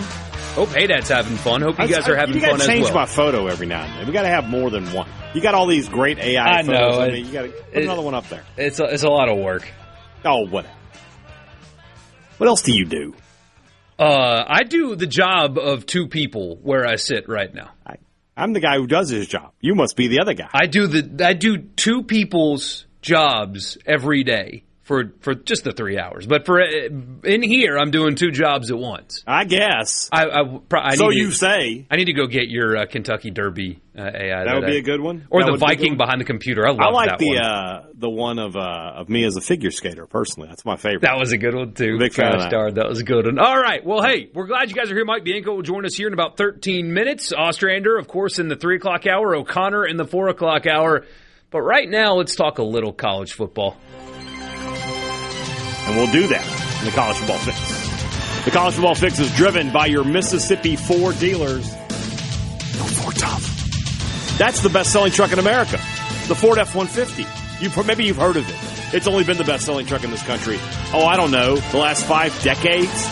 Don't mess around, guys. If you're in the market right now for a new truck, the only place to go is your Mississippi Ford dealers. Thank you for your attention to this matter.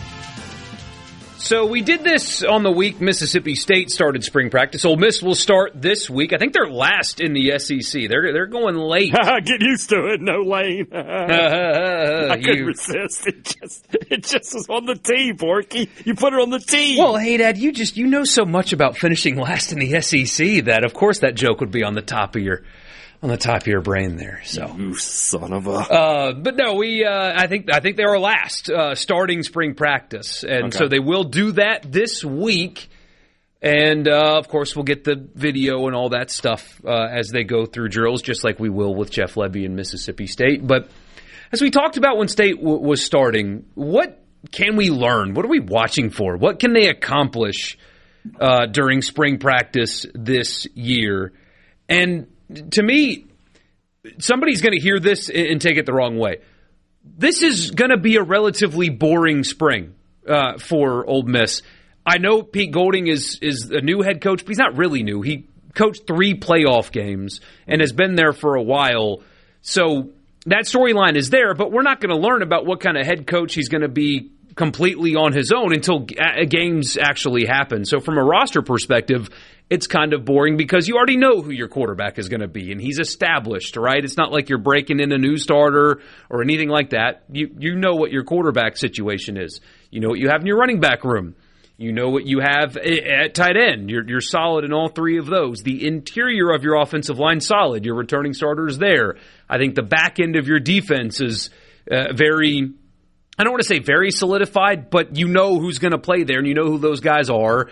And even, like, you bring in 2 guys from the transfer portal, but both of them are multi-year starters in the SEC. And so you know who they are. There's not a whole lot of question there. The linebacker position is interesting, but you already kind of know who it's going to be, even though the 2 starters are going to be transfers. So there's going to be a lot of already known, established with Ole Miss. But there's a few things that I hope we can learn, or that there's going to be a competition that is undecided. And the first one, the biggest one, is wide receiver. You know Deuce Alexander exists. He changed his jersey to number 1. So, hey, that, as you know, Treadwell and Brown. And come on now. You're Deuce Alexander. I know, but you can't be number 1. But you've got this thing with Ole Miss receivers and the wide receiver 1 wearing jersey number 1. I get it, but your name is Deuce. I know. He should be too. But you know you've got him, and you know how good he is. Then what else do you have? And there's a handful of guys that are vying for, obviously, just a few spots. Is it going to be Caleb Cunningham? A lot of people around the program think that he is taking that step and to expect big things from him, but will that actually happen? We'll have to see. Is it going to be Darryl Gill, the transfer, Jonte Cook, the transfer? Who is it going to be that is going to play wide receiver and be the heavy snaps, 800-yard type season guy next to Deuce Alexander? We don't know. And they brought in a lot of transfers, and you've got the Cunningham thing out there as well, but any opportunity to watch spring practice, wide receiver is going to be a position that I think you need to watch because it is not established at all. Absent Deuce McAllister, sorry, still on the brain. Got him on the brain. Deuce Alexander, who was obviously very much established. So wide receiver is going to be a fun position to watch because there's options. They portaled well, but who's going to step up and actually take those spots? We'll see. Offensive tackle, we talk about it a ton. Don't want to rehash it without any new information, but they've got basically 3 guys up for 2 spots at tackle, although most people think Terez Davis is already going to lock down one of those. The Maryland transfer from 2 years ago, we'll see. But, is it Kern? Is it Kinsler? I don't know. But that'll be a position that we talk about way too much this offseason as offensive tackle. I think it'll be less obvious on the offensive line than with wide receiver with what people are going to get to watch, which won't be very much anyway. And then the last one is edge. I mean, you lose Prince Will, but, I mean, you've got Cam Franklin back, you've got Eccles back, you've got Perkins back, you've got Jam Brown and Maddox and Beavers all back. But when it comes to edge opposite Cam Franklin, you've got Perkins there, but who else is going to be in that rotation? You got Purchase from Oregon, Renaud from Alabama, Maldonado from Nevada. Which one of those guys is going to step up and be a quality edge for this team absent Franklin and Perkins? Because you can't just have Franklin and Perkins. And as we saw last season, depth on the defensive line was an issue. They had 4 quality starters. They didn't have a lot behind them, and they have addressed that in the portal. At least they think that they have. But, the guys got to step up and be able to do that. You want to play 8 defensive linemen, not 5 like they did last season. And so who is that going to be? That's going to be a fun position battle to watch as well. And hopefully we learn some things about who can play both behind and opposite Cam Franklin and allow them to be more flexible with Perkins as well. They brought in a lot of options. Who's going to step up and be the guy that they can rely on? Because as you guys saw in the Miami game, they could not rotate on the defensive line against a team like Miami. And that was the difference between winning and losing that game was, again, they had 4 quality starters, guys that played very sparingly, but they didn't have playable depth, and that's what cost them. And so do they have that this year? They think they do, but we'll see if they actually do. So you got a lot of micro stuff there. A lot of micro. I look at it more from the macro. Last year, those last few weeks, that was not Pete Golding's program yet, right? He was still kind of running Lane Kiffin's program and putting his own stamp on it as best he could. But, in that sense, in that moment, you don't want to make big changes, right? You're trying to win the national title. Big changes don't need to happen in the middle of December.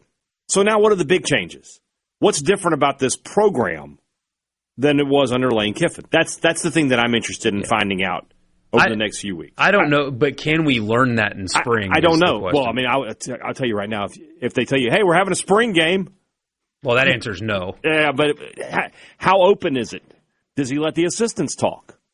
How does he run his practices? Things like that. I'm interested to see. Yes, me as well. And the goal is to get up there, even though, obviously SuperTalk headquarters is not in Oxford, to get up there to try to participate in that and see for myself what the differences are. My guess is it's going to be a little bit more serious, and you've already seen some of that with the removal of the basketball goal and stuff like that. But Golding has said multiple times, don't want to change too much because what they were doing worked. And so you really don't want to go too far away from that. I mean, that's why he brought in John David Baker to be his offensive coordinator. Mm-hmm. Because it worked. That offense works. And yes, there's going to be slight differences and variances because they are different guys after all, but it's going to be super fast. Even faster, at least what he did at ECU is even faster than what Ole Miss did a season ago. They'll run the football a lot. I think you're going to see more 2-back sets. I think red zone goal line is going to have some more under center type stuff.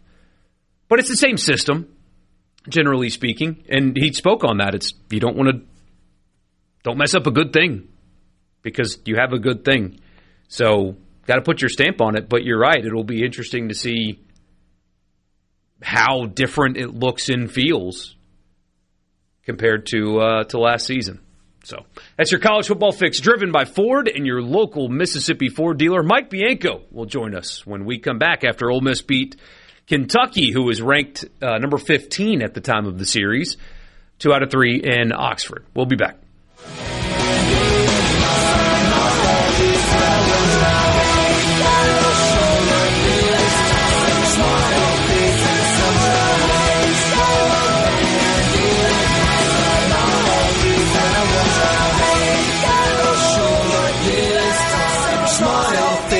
Place your hand in mine. I'll leave when I wanna.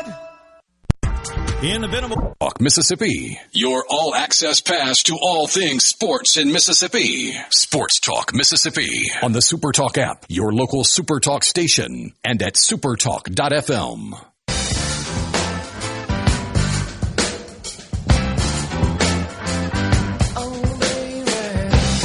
Welcome back, Sports Talk Mississippi. Christian Ostrander joined us in the 3 o'clock hour. Brian O'Connor in the 4 o'clock hour. And now on the Farm Bureau guest line, check out favorites.com and go with the home team. Mike Bianco, head baseball coach at Ole Miss, fresh off of a series win over top 15 Kentucky in Oxford, set to take on Memphis tomorrow and Mississippi State this weekend. Coach, let's rewind all the way back to Thursday night. Hunter Elliott delivered one of those vintage Hunter Elliott performances, kind of reminding everybody of who he was. No, you're right. He got back on track, and we've seen bits and pieces, but not as clean as that. He's had some struggles in some innings where he just again I think lost his mechanics, his rhythm a little bit, and walked some people, and he's done that throughout his career, but more so probably in the first handful of games, but also in those he's also pitched quite well. There's hasn't gotten beaten up. It's really been more of his own demise, but he had it all going. I think on Friday night, pitched into the 7th inning, which we needed. And Taylor Rabe comes in and slams the door. I mean, from my vantage point, my uneducated vantage point, he has improved tremendously from his freshman year to this year, his sophomore year. What has been the big change for him to deliver the way he did for you on Thursday in Game 1? I think a lot. Obviously you got to give Joel Mangrum, our pitching coach, a lot of credit. Physically, he's different than he was when he got here as a freshman, and it's really hard. He was supposed to be a piece as a freshman, and he blew out his elbow about a week before the season started. A couple of years ago. Last year, he got done with his throwing protocol literally less than a week before the season started, and so all that means is you're able to throw now without any limitations, but nobody really knows for each individual when they're going to be right, and if that makes sense, or when they're going to be normal again.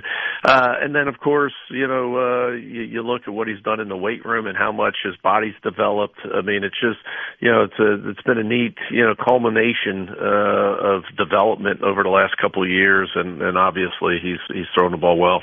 And then a couple of home runs from Becerra. He's got 14 on the year, hitting over 400 2 weeks into conference play. I know when you signed him, you thought you were getting a good player. Did you think you were getting this from him when you signed him?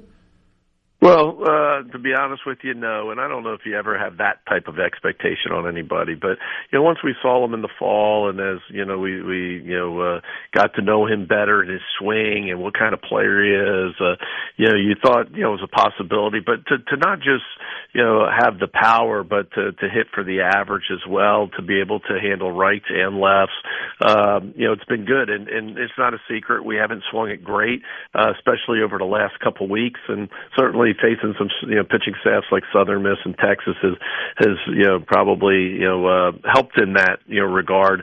He's the one guy that has never slowed down, him and Judd, and so I'm glad he's wearing our uniform. And then, of course, in Game 2, Kate Townsend cannot go. Is there an update of any kind that you can give your fans on his status going into this weekend?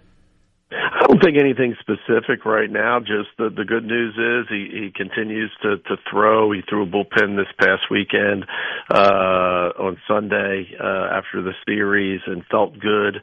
And again, we call it stacking bricks. Having one good day after another. So I think he's going to be out there soon. What day that is and what that looks like. We just don't want to get ahead of ourselves just because we don't want to have to take something back. But he's doing well, and he's going to be out there soon for sure. Hudson Calhoun gets the start. What did you make of his start? It looked like he was really electric. Defense didn't really help him out in the fourth. He could have, if not should have, gotten out of that inning earlier. But what was your evaluation of his performance in Calhoun's spot?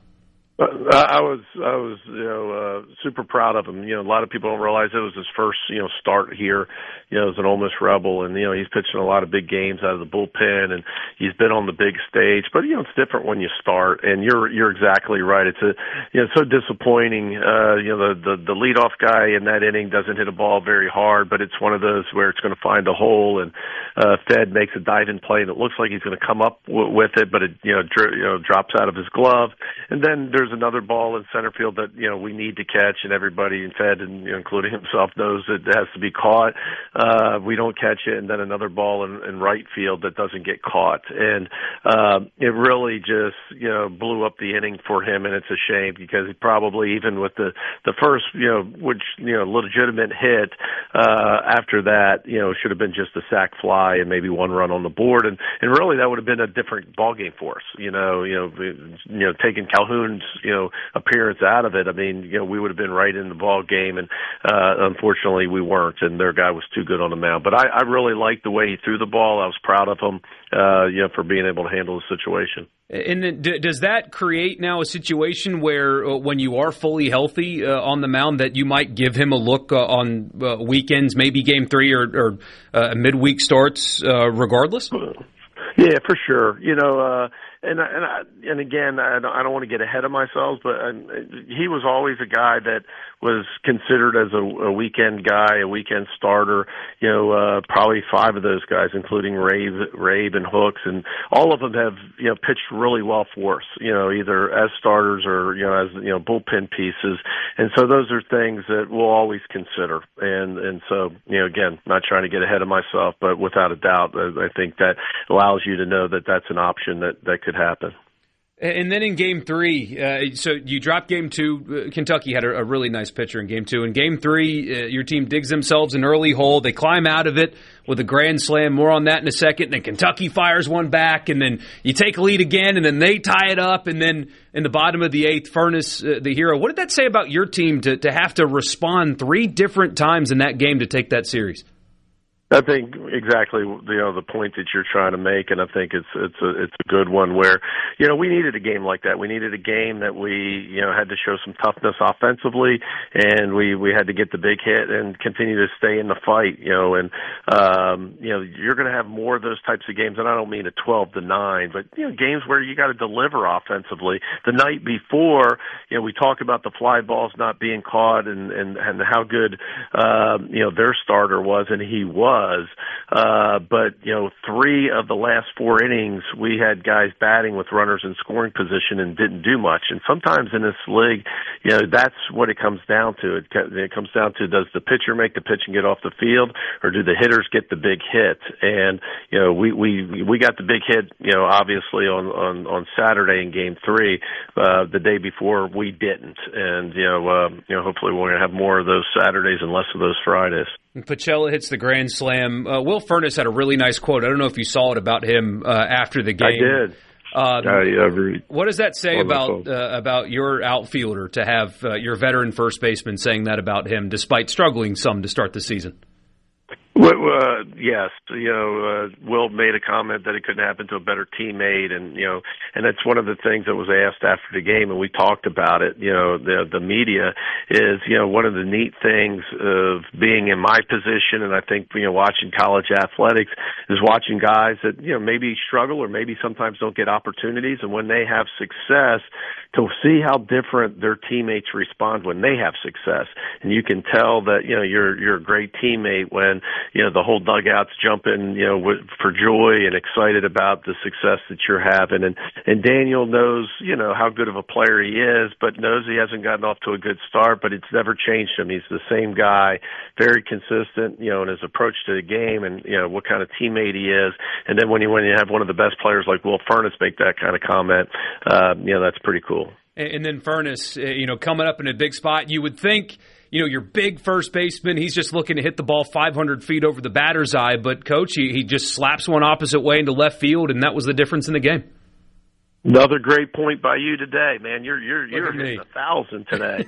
But no, you're exactly right, and that's one of those instances that we haven't done well offensively with a runner at third base, less than 2 outs, and Will made a great adjustment, just stuck his nose on it and smoked the ball to left field, and didn't pop up, strike out, ground out into a double play. Did what he was supposed to do and what good hitters do, and smokes the ball line drive to left and gets him in, and then right after that, Colin Reuter with 2 strikes, it's a sac fly. And again, proud of those guys for being leaders and hanging in there. And that's what some of the leaders of the offense have to do. Is you don't always have to get hits, but you got to have those quality at bats. Just got inside of a minute left. Can't ask you about the weekend without asking about Walker Hooks. Without him, I mean, that game doesn't settle down. You guys might not win Game 3. No doubt, and that's it's one of those tough things where you get to Game 3 and you look at the pieces that you want on the mound, and obviously we didn't want to give up the grand slam after hitting a grand slam, and that's unfortunate. But didn't know how much length that Walker could give us, and he finished the game, and that's you're exactly right. The way the wind was blowing, the way the ball was carrying, the way both teams were swinging on day 3, we needed some zeros, and he was there to deliver. Coach, we always appreciate your time. Got Memphis and a big one with Mississippi State upcoming this weekend. We'll talk to you again next week. Thanks, guys. Appreciate it. It's Coach Mike Bianco on the Farm Bureau guest line. Check out favorites.com and go with the home team, Mississippi Farm Bureau. We'll be right back from the Pearl River Resort Studio.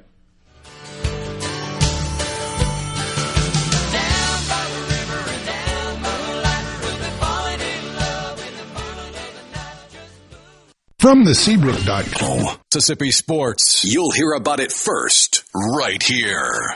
Sports Talk Mississippi.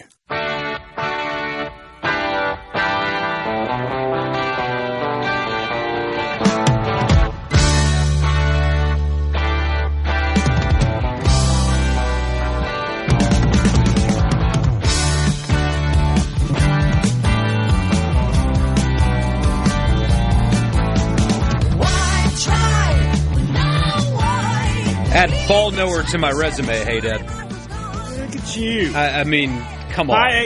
O'Connor said I had a couple good points, too. So, it was, look at us. Who would have thought that? Not me, but here we are. Borkey and Hadad with you, Sports Talk Mississippi. So, let's look back a little bit on the weekend. You just heard from Mike Bianco. We heard from Brian O'Connor earlier. Really impressive from Mississippi State, dominating Vanderbilt. I think Ole Miss did a lot of really nice things. They haven't come anywhere close to playing their best baseball yet either. There's a clash of, the environments are going to be awesome this weekend. The teams are good, a ton of momentum from the Mississippi State side. I expect there to be a lot of maroon up there, more than usual maybe, in Oxford. I mean, this is what we are hoping is every year, and we're getting it this weekend. Should be a really good series. I hate that State lost McPherson. I hate that Townsend is out for Ole Miss because I'd like to see this at full strength. Yeah, it did not sound like Townsend is going to make a return this weekend. Although, again, if I'm O'Connor and I hear that and I can get no Townsend, I'm not moving Valinkas because you got to feel really good about Valinkas on Saturday against whoever. And you just take your chances on Friday with whoever, with whoever you want to put up against Hunter Elliott. And then, like I said, on Sundays are slugfest days usually, right? I would trust State's offense more. That's just my thought process right there. But this should be a great series. If Ole Miss wins this series, man, they're right in the mix of everything. State wins this series, well, I'm looking at it like this. We keep saying, right, don't lose your home series. Don't get swept on the road. Find a way to make up a game here and there. If in 2 weeks State sweeps a home series and wins a road series, you're kind of 2 games ahead of the pace of what you really want to be. So that State there's a big opportunity for both these teams. For State, real chance, because your next 2 series are at home. If you win those 2 series, you're really in a good spot. Really, really in a good spot. But for Ole Miss, getting back in the top 25 this week, chance to show that, you you belong. Chance to show that, all the hype for Mississippi State this offseason, maybe people should have been paying more attention to you.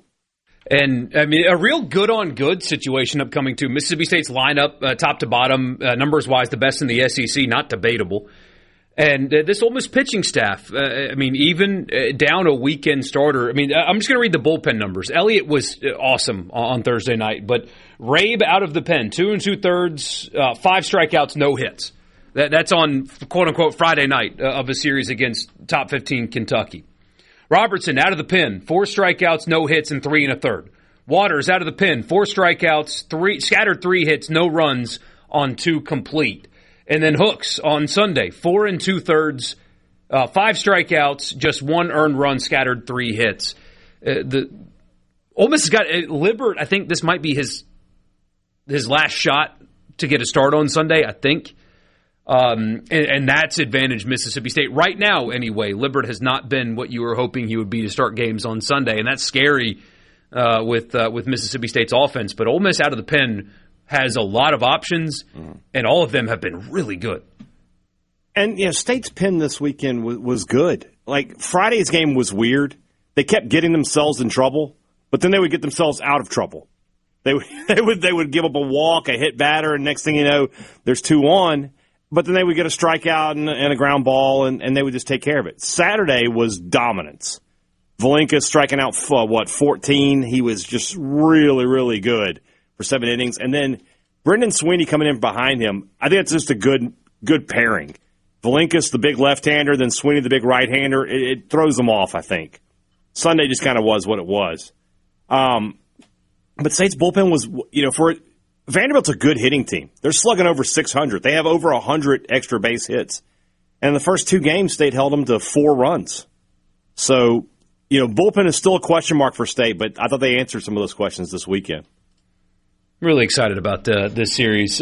Brent, sorry, I didn't see the end there, wants to know specifically what happened with McPherson. So, when you were watching, what occurred? What did you see from your eyes? We're just sitting there, in between innings, and then I look up, and the trainers and O'Connor out there talking to him. And, your first thought is that's not a good thing, right? That's usually a really, really bad thing. Here's the thing with McPherson. He's already had a Tommy John. So the odds of needing 2 of those are really slim, right? I'm sure it's happened. I have not heard of that. Normally, once they reattach everything, you're good to go. So I don't know exactly what it is. He was shaking his arm a little bit, but he was continuing to pitch. Like he shook his arm after 1 out and then got another out. So maybe it's just some tightness, maybe just a bad feeling. I don't know the answer. Like I said, I'll be really, really surprised if he pitches this weekend. As to next weekend, I wouldn't want to speculate. Yeah, his O'Connor's answer earlier, basically, we got the MRI yesterday, and we're talking to some people to go over things. That was interesting to me. Is it rehab options? What does that even mean? I don't know. And like you said, speculating is probably not the smartest thing to do, but if it was all good to go, boom, he's going to start this weekend and all clear, I think we would know that by now. Yeah, he's not starting this weekend. There's just no way that he got pulled out of a game early for any reason, and they are going to put him back in. I just can't see that happening. Yeah. So the other thing to recall for State is, and I mentioned this in the interview, if you do bump Valinkas up to Friday, well, next week you got to bump him up to Thursday because you're a Thursday, Friday, Saturday series next week with Georgia. So I'm telling you, I would just keep things put for right now. That's just my thought process. But we'll see what O'Connor ends up doing. I don't know what his plan is.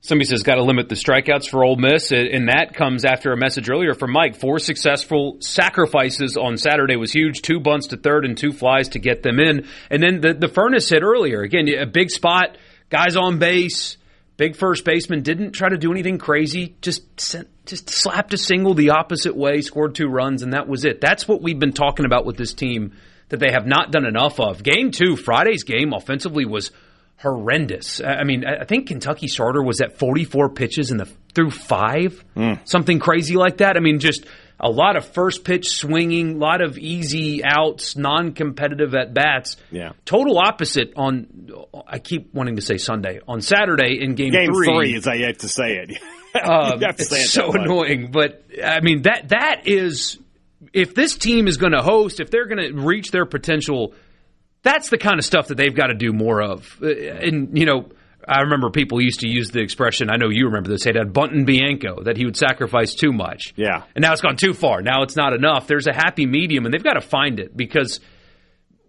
their approach and the way they scored, I know they had 3 home runs, I think, on Game 3 as well, but that's not what put pressure on Kentucky, and that's not what won the game. More of that, more bunting guys over, more slapping a sing. I would love to go through all of their games and see how many times they've started an inning with a single. Yeah. It's probably not many to go through. So they have that potential. Just got to do more of it. And if they don't, they're going to get beat badly this weekend. They've got to manufacture offense this weekend, or State's going to kill them. Another thing to consider, and I know it's still real early, but 5 errors this weekend. And 2 of them, hey, 2 egregious ones weren't scored errors in Game 2. You got to score more than 1 run. But that 4th inning, you had Federico dive for a ball. He had it in his glove. He lands, and as he's like raising his glove up, the ball just comes out of the top of his glove. The next one, it's just he's on the run. He's running fast, but he catches the ball like just in his glove, and it just comes out of his glove. Like hits the exact part of the glove where he's trying to catch the ball, and it just comes out. He drops it. And then Becerra, who's been great, really in the field, also at the plate. But, again, just a fly ball right at the fence that you need to make, and it just lands in front of them. Just plays that SEC outfielders got to make. And, again, they only scored 1 run, but that's the difference between winning and losing right there is routine plays. Mm-hmm. And that also stopped you from getting more out of Calhoun. Calhoun was really sharp, but, I mean, he had to get 6 outs in an inning instead of 3, and that caused you to have to go to your bullpen earlier, and it just, the ripple effect of that was really bad, and they can't do crap like that because it's going to cost them games, and it did on Friday. It will definitely cost you if you give Mississippi State freebies. Free walks, errors, mistakes. Mississippi State has the offense that can capitalize on that for sure. Looking forward to it. We'll talk about it all week because it's going to be a big one. And 2 ranked teams in this series, as the baseball gods say that it should be. Yeah. So we'll wrap up the show with you next. Sports Talk Mississippi, Pearl River Resort Studio. We'll be right back.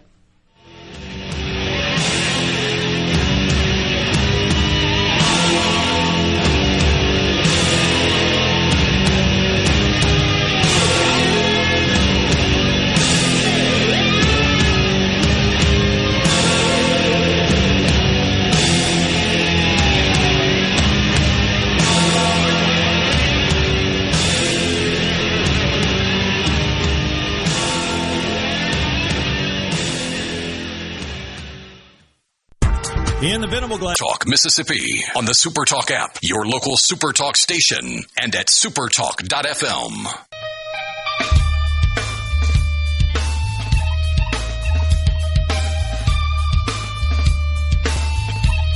One more time with you, Sports Talk Mississippi. So glad you guys are with us. If you are into the women's basketball tournament, this is just, you want to talk about disparity in talent and things like that?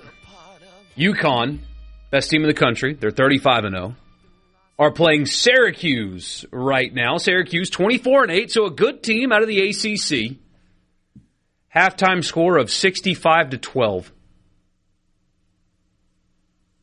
I remember State played UConn in the Sweet 16 the year before they made the Final Four. I guess it would have been 2016, and got murdered. I have to go look that score up, but it was something like that.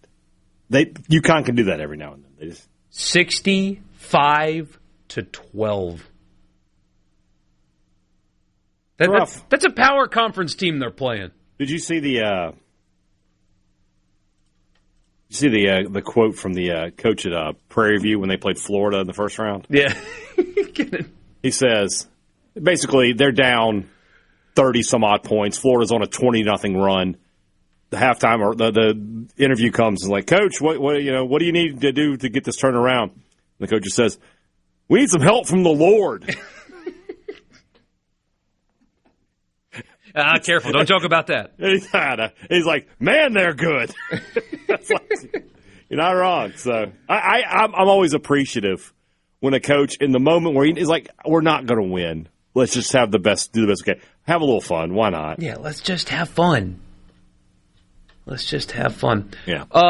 We don't spend any time on this. The live line is UConn minus 75.5. What would you take if you could? 75.5 is a lot of points, man. So you're telling me so if the final score is 100-25, I'd win? I gotta take the points, don't I? Don't I?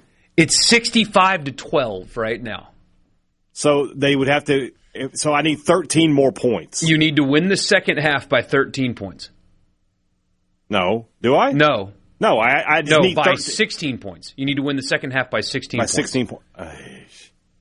Probably not going to happen. I don't know. It's a tough one. I wouldn't want to deal with it. There is an NCAA committee that's been formed. It's called the Division I Membership Committee.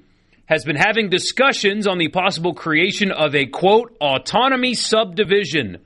What does that mean? Even at the NCAA level, they're talking about a breakaway in specific sports for specific schools. That day is coming. You just got to hope that they get it right. Yeah. That's all. You got to get it right. And so we'll see if they do. But that is out there as well. That was news over the weekend. How much basketball did you watch this weekend? As much as I could, working around the baseball games. I saw enough to make me happy. It was pretty darn good. Kentucky losing was funny. Iowa winning was funny. Utah State gave Arizona a scare. I watched the High Point, Arkansas game. That was some high-level basketball being played. Really good. And Acuff is just, like I said, he's just absurd. Alabama scoring 49 first-half points against Texas Tech. Yeah, I didn't watch much of that game. I turned it on, I was watching, and after about 5 minutes, I was like, Alabama is so much better than this team, and what am I doing? So, Tennessee making the Sweet 16 after beating Virginia. Virginia basketball, I know it's a blue blood program and all that. Virginia has just never moved me at all. Like Duke moves me. They make me feel negative things, but Duke moves me, right? This St. John's team is interesting to me because Pitino and his history, and there's just nothing about Virginia that makes me feel anything at all. When they win or lose, I don't care. It's just kind of, they're there. Gonzaga's kind of that way, too.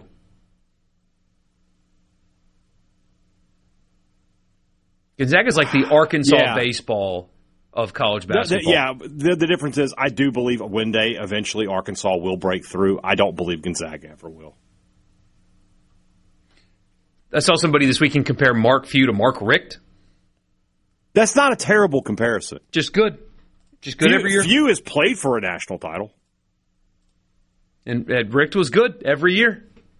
It's just something, just keeping them down. So, Sweet 16 upcoming on Thursday. We'll talk about that some during the week, but obviously, as you can imagine, our focus is going to be on the baseball series and a big one upcoming this weekend. We'll have lots of guests and do all that with you guys this week. Where's your bracket? Have you checked it? I said it earlier. I said the 83rd percentile. So there we go. 83rd percent. You would think that'd be pretty good. It's not. I'm like in the hundreds or something like that. So, all right, tomorrow's show. What do we need to talk about? Well, we got Mississippi State, Southern Mississippi tomorrow, so we'll definitely preview that. Perhaps we'll bring Demon Mixon on. We'll see if he wants to join us to give us a preview from the USM side of things. A little more. We got to start talking some NFL draft stuff coming up. That needs to happen soon enough. Plus, we'll get some national baseball input. We got a lot to talk about. Spring football going on all around the state. It's just all over the place. Looking forward to bringing it to you tomorrow. Hopefully, I'll have a camera. You can see my smiling face. We'll see what happens. For Michael Borkey, I'll talk to you guys tomorrow. I'm Brian Hadad. Thanks for listening to Sports Talk Mississippi. See you tomorrow.